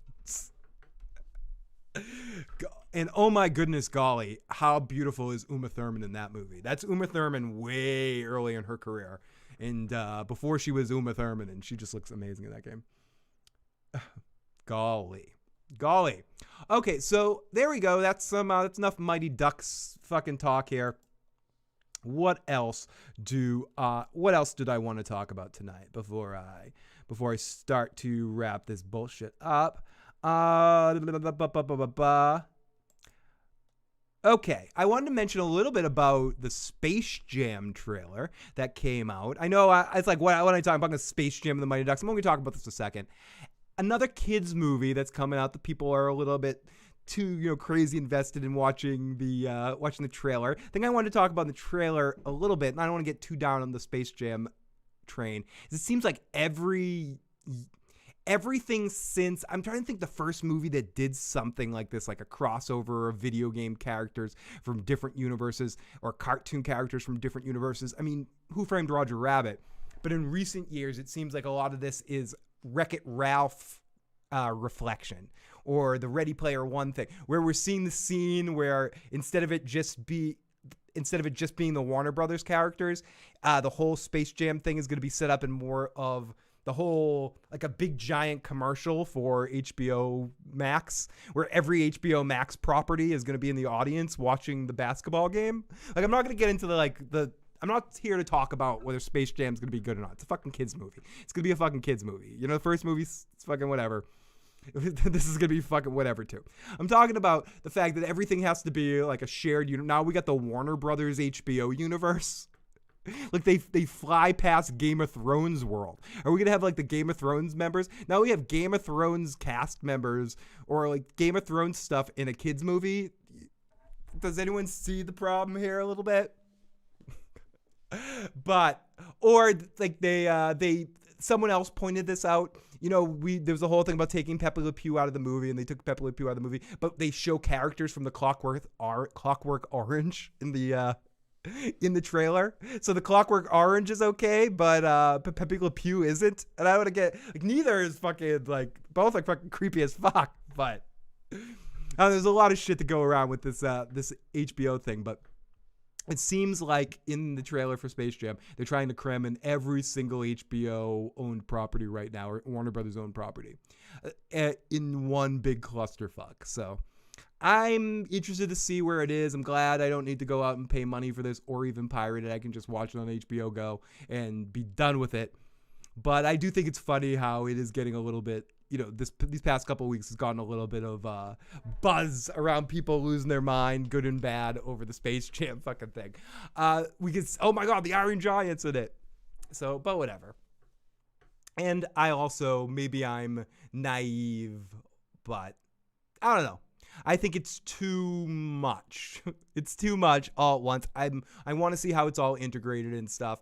I'm a big fan of the Looney Tunes, which is part of the reason why I get excited or I'm even talking about this, because I enjoy all the Looney Tunes reunion movies that we've had over the years, whether it be that Brendan Fraser one that we had a couple of years ago, many years ago, like 20 years ago now at this point, however long it's been, or Space Jam, or some of the other ones. I enjoy that. And seeing a moment in all of that where we see Fred Flintstone and Yogi Bear in the same universe situation that we could have Bugs Bunny in makes me happy and makes me feel like, oh, we could go in an interesting direction like that, because I feel like in Who Framed Roger Rabbit, Yogi and Hanna-Barbera fucking lost out on that shit. So this could be another one if it's done right, but it's not going to be done right. It's going to be a cheesy fucking money grab. He was in Hot Shots. Awesome. The baby was out of control in Adventures in Babysitting. Are you saying Space Jam is going to be Iron Man 4? Maybe. It might be. Celebrity Bikini, thank you so much for checking this out. He played Washed Out in Hot. Oh, he's practically black. Oh, now you say that. I absolutely remember it. I absolutely fucking remember it. So yeah, that's Space Jam. I'm not gonna dwell on it. I just think it's crazy that how even in Space Jam now we can't just have a simple movie about LeBron James fighting against Danny DeVito and the Monstars. It's gonna be a whole shared universe with the Warner Brothers universe as LeBron James flies into Game of Thrones world with God Don Cheadle. So with Mr. Destiny, Don Cheadle. Not Mr. Destiny. What? There's a Mr. Destiny movie with Don Cheadle. With Nick Cage. What's it called? There is a movie. Whatever. It's like that movie. It's the This Is Your Life kind of movie. Yeah, and I think that's the thing I like most about the trailer. The thing I'm the most excited about through all that and seeing all that crossover world stuff is I think the Hanna-Barbera characters make sense being in there. And I would love to have seen a situation, if we're going to see a Space Jam 2 with the Hanna-Barbera characters and the Warner Brothers characters, that you have an all-star basketball team of like the cartoon characters against, the Monstars. Volume 2. I don't know if they're going to take the same sort of strategy that they took in the first movie where the Monstars have to steal the ability of the NBA players. I thought that was a funny kind of cheesy side story in the first movie. But I feel like in this movie it's something completely different, and it's more of a reboot than a continuation. It would have been interesting if they got Michael to do sort of a crossover from this movie to the next movie, or if it was like a 2-on-2 kind of thing where Michael had to go get LeBron to help him out.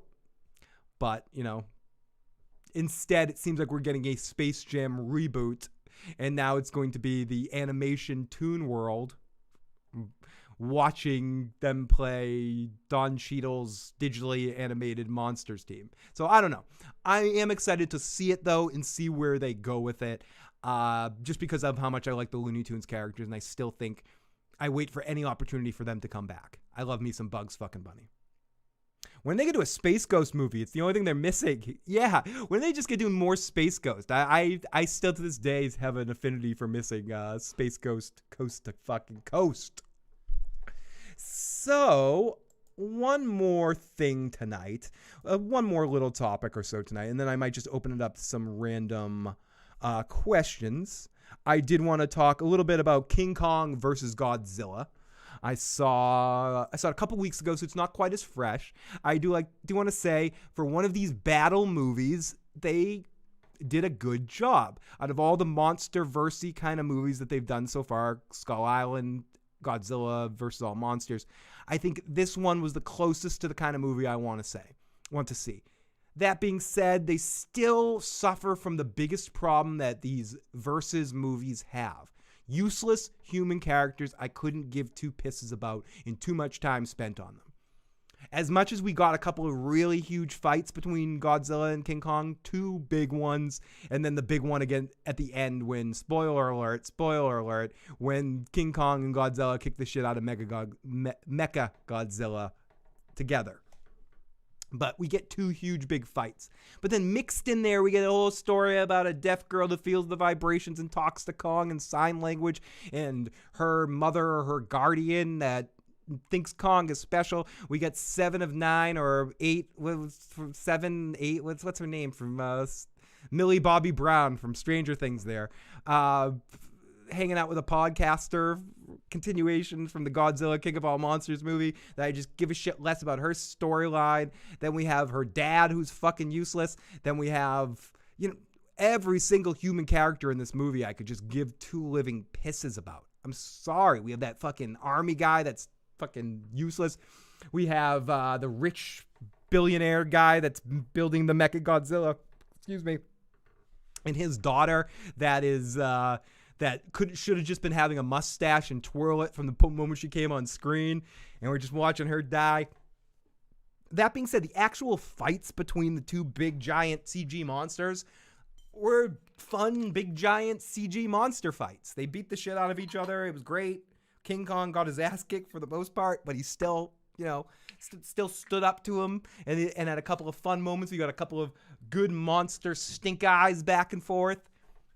the fight at the beginning in the water was really nice, and Godzilla almost drowned his ass, and King Kong kind of, was really got his ass kicked and couldn't fight in the water. And then when they're back in the city and then they're in King Kong's land.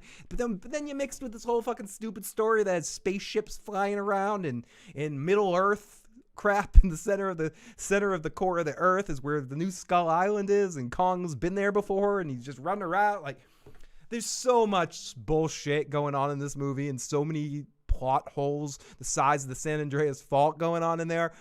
But all that being said, for a movie about two giant CG messes beating the shit out of each other, I don't really care.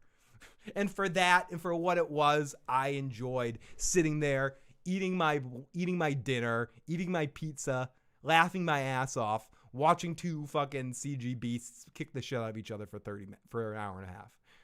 So my only complaint is I would have rather have, I don't know how you do it, but I would rather have 0 human characters and have the whole thing just be the two of them fighting. I don't care if there's no dialogue. I don't care if it's all sort of a giant music video and you put it all to Pantera or something. You push the buttons, connect the goddamn dots. Oh no, that's Ministry. That's not Pantera. I'm lying through your teeth. Or put it to fucking Ministry or fucking you think this love. Yeah. I corrected myself. I said Pantera, but I started to sing Ministry. But you know what I mean? Like, they just have the whole thing just be crazy fucking music and monsters kicking each other's ass. I don't care about the human characters, and I think the movie knows I don't care about the human characters, so it didn't try to sell me on them too much. But there was still, not every storyline annoyed me. The Millie Bobby Brown storyline probably annoyed me the most, because I wanted to fast forward it. But I sort of head down, not paying attention as much. Like, I tried to pay attention, but when the human scenes come on, it's like, yep, checking my phone. Yeah. Checking my phone. Swipe right, swipe right, swipe right, swipe right. She's pretty. Swipe right, she's pretty. Oh, she's hot. Oh, God. Oh my God, she wrote me back. Hey, how's it going? You want to hang out sometime? Just got my first vaccine shot, baby. Oh, they're fighting again. Okay. Oh, they're fighting. Humans are talking. So, you want to go for a walk in Lynn Woods and get to know each other? Basically that's what's happening while I'm watching the movie, and that's fine. But I think Freddy versus Jason did it the best in the sense of making me the human characters that so little importance in Freddy, because Freddy can talk and he can kind of sell the story. I don't think you can really do that as much with King Kong Godzilla. So a smarter storyteller than I would have to find a way to formulate that. Maybe you could do it with narration or something. You have Sam Elliott do narration. You frame it all like a nature documentary. And now we've got King Kong in his natural habitat. The dude. Well, now I'm talking about the dude here. Lebowski. Sorry, I can't do Sam Elliott's voice. Halfway through talking, I forgot that I was supposed to be doing Sam Elliott's voice. I like human stories in this movie. I like the human stories in this movie. I feel like they helped further the plot along, Phil. Sorry, I said that like I imagined you were saying it. No, I hear you. And if you did, it made it an even more awesome movie for you. And I appreciate that it did that for you. For me, it did the actual opposite. It made me think, what the flying fuck? Get the fuck off my screen. Get to the monsters kicking each other's ass. I don't care about you, deaf girl. I don't care about you, Millie Bobby Brown. Get back to Stranger Things and fucking make the next season already. I don't want you in this movie. I don't need you in this movie.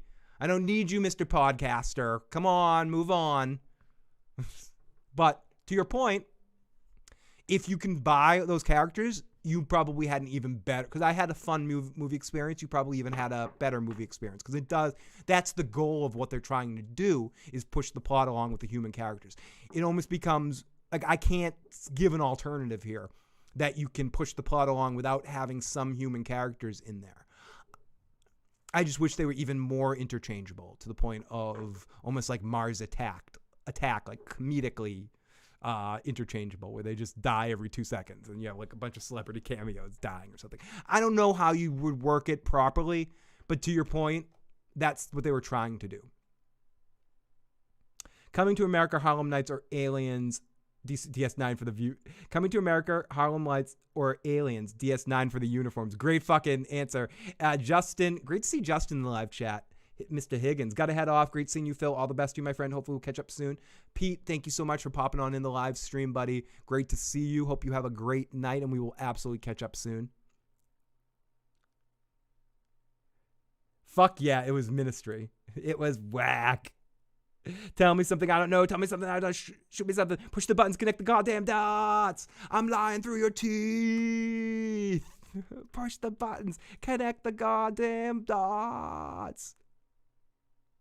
Oh, we got a couple of voicemails. Sorry. First one is from Joan, and then we got a message from Jay. Hey, this is Joan. You just saw me send you a message reminding you to watch Happy Endings because it is both a sitcom and a satire of sitcoms. It is available on Hulu. So this is your reminder. You should know, though, that like the first 2 seasons, there's some time jumps in there because they kind of mixed up the episodes, as is wont to happen with various shows. So there's a little bit of discontinuity, but it all works out. It's well worth watching. Okay, bye. Thank you so much, Joan. And now for a message from Jay. Let's listen to Jay's message, and I will take a break. I actually liked the human character storyline. I thought it was one of the best parts about the story. I liked the character arcs between like I was a little bit annoyed by the daughter storyline of going how she got to Japan, but that helped kick off the whole start the whole show you the whole storyline of Mega Godzilla and all that other stuff. And I like the storyline with the girl and the thing, because when the dude actually helps get Godzilla's heart started again, it actually I don't know, meant something to me. I don't know, the going to I know you hate when I do this, but I did want to, and I will play the rest of your message. I just wanted to say to your point, I wish I felt all that you did, because I think you absolutely felt everything that they were trying to do there. I think you're grasping. I think that was the goal of the filmmaker with those characters. I think it's me more than it was the movie. I think they did a decent enough job of developing the human characters, more so than other movies like this. It's just I'm so bloodthirsty, or I'm so wanting to see the shiny things flashing in front of my eyes, that I get impatient in movies like this. So I think it's more me and the nature of my impatientness as a movie viewer, even more so than a television show. When I'm watching a movie, I want to get to it. You know, if it's a movie that's telling me if it's Godzilla versus King Kong, I just want Godzilla versus King Kong. But to your point, and I'm going to play the rest of your message too, to your point, I think they did successfully achieve what they wanted to with the human characters, and I'm glad that it did work for you, and worked for a lot of people too. I'm probably in the minority here. Going to another world in the center of the earth, that was done in Journey to the Center of Earth. So I guess I'm more accepting to that's like a myth, or like maybe something once rooted in some kind of science possibility or something like that, but mostly a myth that people have taken to use in stories. So I was good with that. And plus, it helped. It explained how Kong got the weapon that could actually take on Godzilla. And I don't know. In the water, I think King Kong got his ass kicked, and they actually fought on land. I know he ultimately lost, but I felt like if they fought that fight 10 times, Godzilla could at least win 3 of those fights. All right, later. Thank you, Jay. And James Elliott, even Godzilla said that was whack. So I thought it was a fun beat 'em up kind of movie. I didn't like the human characters at all, but that was me. But I thought, just from like, if I would watch like a super edit of just the monster fights, I would probably I'd rewatch it and I'd enjoy it and I'd get into it over and over again. I've watched it twice now. A couple weeks ago, I watched it the first time, then I turned it on a second time. In the second viewing, I literally fast forwarded every human scene and just watched the monster fights. And I liked it better that second time I watched it. So I feel like I want to do a super edit for myself and just the fight after fight after fight, because that's what I enjoyed on it. But still, even within that,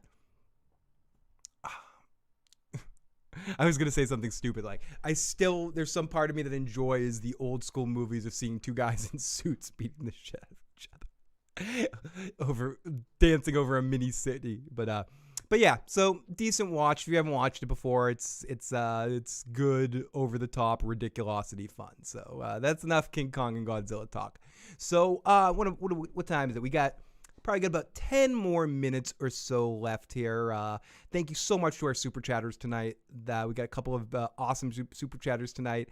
Mona and the Bird Lady as well. Got me a little buzzed right now, so I very much appreciate that. Any other questions or any other comments in any direction that you guys want to throw me in the last 10, 15 minutes or so? Going to top off at about 2 hours tonight here on the stream. You know, there's only so much, 2 hours of listening to just me talk. I mean, blubbity, blubbity, blah, blah.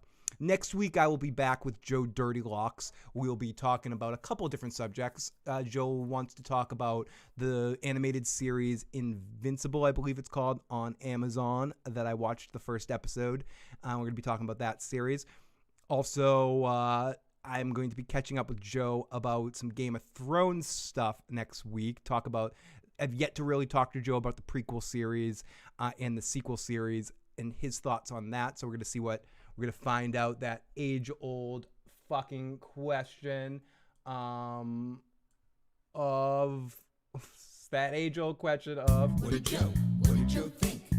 What did Joe think? Was it good, or did it really fucking stink?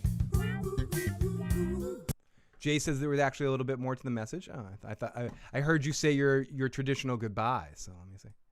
I mean, not Godzilla. King Kong could at least win 3 out of 10 fights if they fought on land. All right, later. Okay. Maybe 2.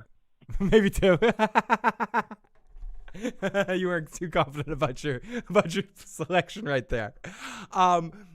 But yeah, Joe will be on next week. We'll find out what Joe thinks about some of the prequel series. We'll talk about Joe's favorite series. We'll have Joe talk a little bit more about his thoughts on The Expanse as well, and maybe a couple of other random subjects. So until we have a new show that we're talking about every Sunday evening, Sunday evenings will remain at sort of the Sunday Night Live thing. And we'll be doing just a live show, and sometimes I might cut little bits of this out for shorter videos, but for the most part, we'll just keep keeping this as the Sunday Night Live stream until we have a Sunday night review show to talk about. Also, this week on Tuesday evening, Big Daddy Matt and I will be back to The Sopranos, talking about the episode University from Season 3 of The Sopranos. We'll be watching it live and talking about it Tuesday night at 6 p.m., and then on Wednesday evening, I'll be on Teflon TV with Tony Teflon and Bridge 4 to talk about Bran in Winds of Winter and how different we think his storyline will be from the show to the books. And Tony has a couple of interesting theories and thoughts about that he'll be sharing about Bran, the Three-Eyed Raven, and the Children of the Forest. Always fun to hear Tony talk about the Children of the Forest. So you can check that out. And then, we'll be back at it again, like I said, next weekend with Joe on Sunday. Also, if you haven't already, make sure you follow me over on Twitch. I'll pop up there playing some video games coming up soon, and occasionally I do some multicasting over there as well, trying to work my way up to the affiliate thing and over there. So anyone that can follow me over there, that's awesome. You can also find all the different ways to help us out in the description box below. Okay, back to the questions here. Yeah, best of 7 playoff series. Look, Phil, you're not just talking one show, so I cannot talk about some random show that has little to do with one topic. Another Sunday night. I thank you, Ian, for popping that information in there. And as I mentioned, if you like that silly 1 minute, 3 minute video I did on the Mighty Ducks, if you have any other silly topics you want to see me do videos on, make sure you let me know. Leave me you can message me, igotissuesman@gmail.com, and all I need is excuses to do things. Sometimes I get analysis paralysis thinking about what I want to do. But yeah. Thank you so much, everybody. I guess I might as well start to wrap this thing up. I'm gonna take one last toast for everybody. Let me play a little bit of play a little music here so I can get my thing going. Where is it? There. This is the long thing. This is what I'm looking for.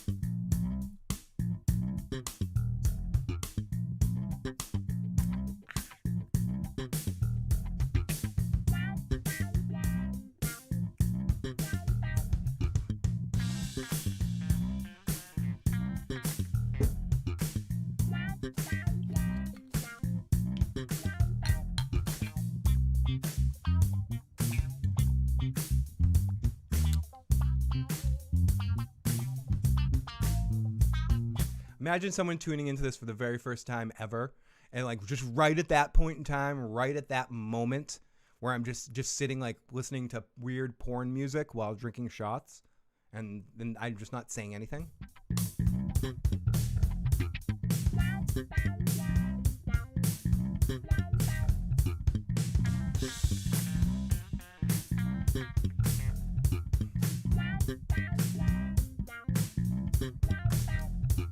Okay. So I guess I'm off to watch Step B, Fear and Loathing in Las Vegas. Gotta bail, Sexy American Girlfriend. Don't tease me.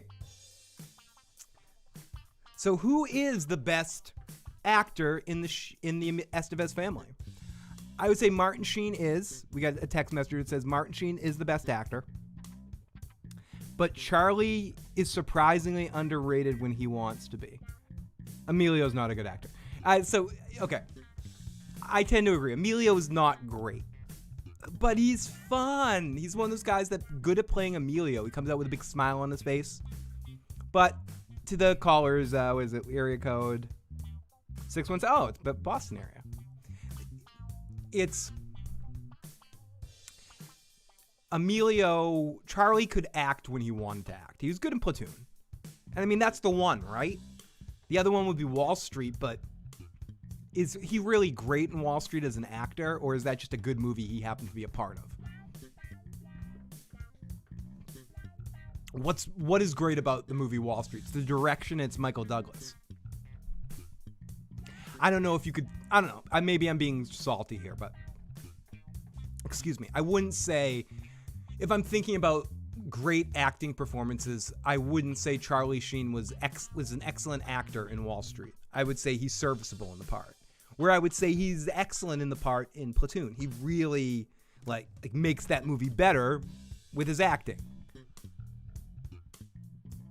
But after that point in time, it's almost like he didn't try after that.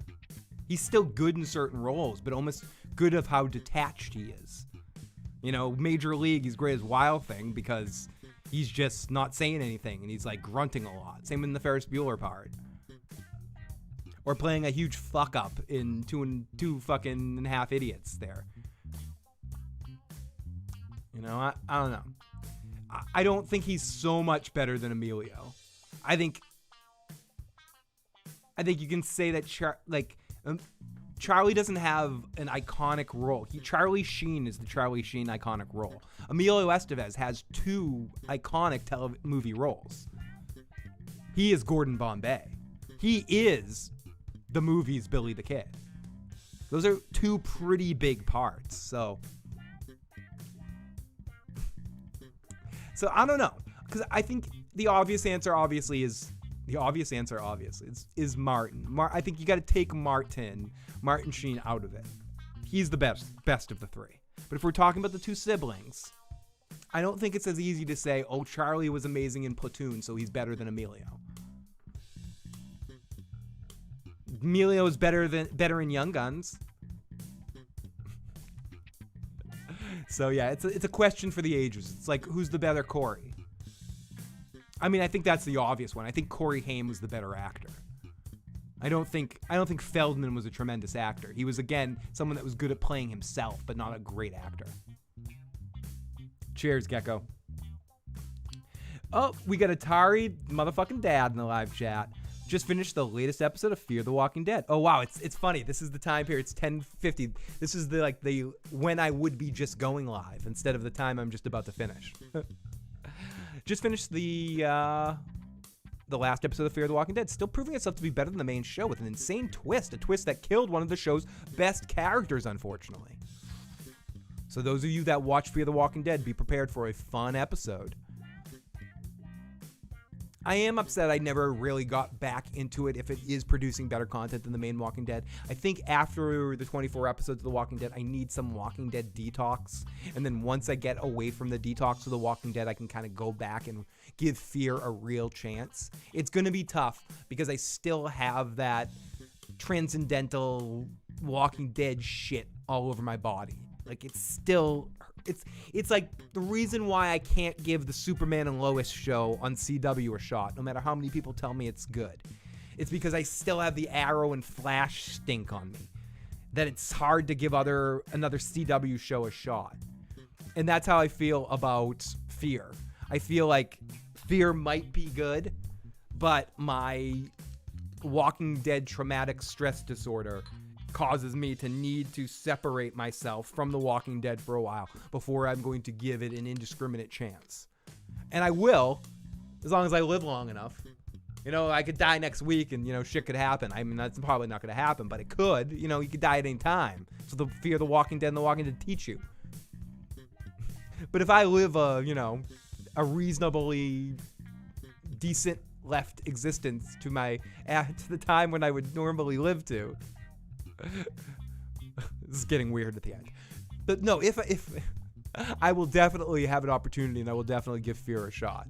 I just need to cleanse myself in the waters of Lake Minnetonka. And by that, I mean finish the last 24 episodes of The Walking Dead proper. Go through my advent calendar. Take a breather. Be hungry for it again, and then seek out and watch Fear from beginning to end. I've already watched the first two, so I would only need to skip the third one, because I have already done this once before, which is part of the reason why it stops me from trying to do it again. Because after the first season, when I really didn't like it, I didn't watch the second season, and some people kept saying, oh, watch the second season, it gets much better. So myself and my ex gave the second season a shot, and I hated it. I was like, this is as bad as the first season. And then every year someone else said the same thing. But I trust you, Atari Dad, and I trust that you wouldn't send me astray here. It's just I need some separation. Martin is the less terrible partner in his current role. It's a good way of saying it. Very good way of saying it, Joan. I love your vehement hate, as I said earlier, for Ted and for Charlie Shitfuck. Because I do have some fucking tiger blood right now. I do. It has been an interesting time, so just skip the first few seasons. I will give it a shot at some point, Atari Dad. I promise you. I just need an opportunity. If I've caught up in the actual Walking Dead and I was way down on that show, I can catch up on Fear. I will skip season 3 and I'll start with season 4 when I get an opportunity to. It will happen. There's a lot of things on the plate to get through, but I'm at least decently curious where that series ends up going. Season 4 or 5 are kind of slogs too, but they have less annoying characters in a build up to season 6, which has been great so far. So basically what you're saying is it's all worth it to get to season 6, which has been an actual great season of television. So I can buy that. I watched a lot of shitty 24 to get to like a few good seasons of 24. I understand the feeling of when you can feel like a show could get good if you just stick with it and then it finally hits its golden sort of energy.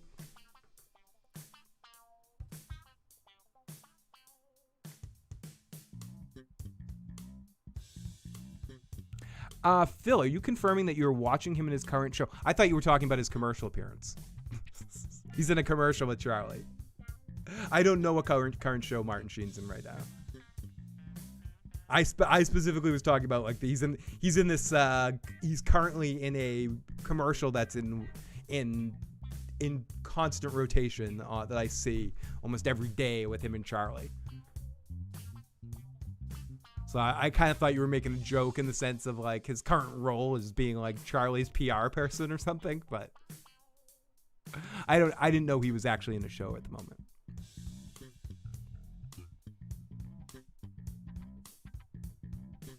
So is he playing a dick-like character? It's worth it season 4 and 5, but not much everything before. Okay. I will member bury that when I get to my watch of it. And I'll yada yada everything before in season 3, and then I'll start more paying attention and getting into it. Oh, okay. No, I have seen Frankie and Gracie. Frankie and Gracie's the show with Lily Tomlin and who's the other actress on it? No, Martin Sheen is on Frankie and Gracie. His character is married to Sam Waterston's character. Yeah, yes, I have seen him on that show. I only watched the first season of that.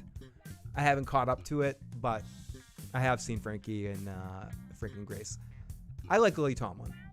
Underrated Lily Tomlin performance is because everyone knows some of her greater performances, but a very good movie with her, not a good movie, is with her and Bette Midler called Big Business, where they both play sort of twins separated at birth.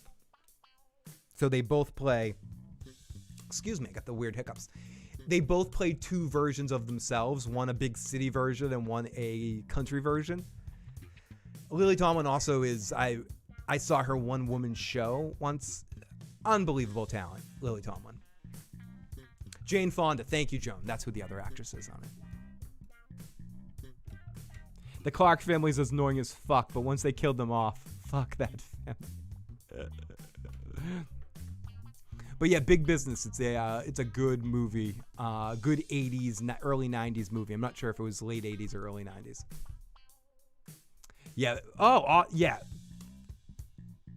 Faramir's Rangers. Yeah, Big Business it's one of those sort of forgotten about through history movies. And one of Bette Midler steals the show a lot in that movie, but Lily Tomlin is incredible in it as well, and the dynamic, the chemistry that the two of them have in that movie is great. The other one is that just popped in my head for Lily Tomlin movies is the one with Steve Martin, where is The Man with Two Brains. Is that the one with him and Lily Tomlin? But she's amazing. She is one of the funniest, most talented people ever to lace them up, so to speak.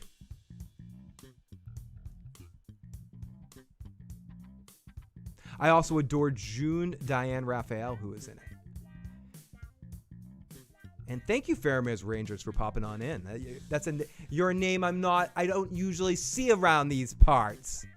But I love how I mentioned something like Big Business, and then someone random's like, I know that fucking movie. I love that movie. And then they have one of their boyfriends is in like the putt mini golf. Yeah, Fred Ward. Yeah, I was just about to talk about Fred Ward. Fred Ward, who is in a lot of things, but one of his I was gonna say Tremors fame, but Fred Ward in a lot of stuff plays one of the world's best mini golf players in that movie. There's that whole side story with him walking away from the putt-putt world championship. That, as a kid, that was my favorite part of the whole movie. The fact that he was a putt-putt champion. Really funny movie. Really great stuff. And still holds up. I saw it a couple of years ago. It definitely still holds up. So yeah. I guess now is as good a time as any to start to wrap things up. Everyone, thank you so much for joining me tonight. Tonight has been a lot of fun. It's always awesome to talk to all of you guys. And I was a little under the weather earlier this evening. Not sure if I was going to come out here tonight. But I'm going to try to keep these Sunday night lives going on every Sunday night, somewhere between the hours of 8 and 10 o'clock. If there's shows that I'm talking about, obviously I'll come on after the show airs. But reasonably speaking, now that I'm not waiting for The Walking Dead to be over at 9 or at 10 o'clock Eastern time. I will probably be going live on Sunday evenings closer to 8 p.m., 9 p.m. Rather than 10 p.m. just to get done a little earlier because I wake up early on Monday mornings for work. But Fred Ward was excellent in that movie, and a lot of little cameo actor parts of actors and characters you would know. The dude that plays the main vampire in Lost Boys and is also Richie Rich's father, and the Richie Rich movie is in that movie too.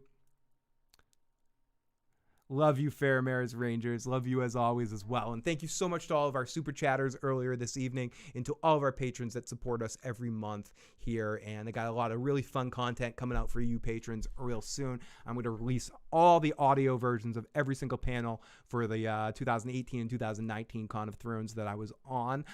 So if you are a patron, look out for that. There's like 7 or 8 of them, maybe like even more. I've released a couple of them before in video form, but I'm just going to release all the audio for each one of them over the next month or so. And so yeah, look out for that on the patron feed for all of you guys that are that donate every month. Thank you guys so much for another month of amazing support.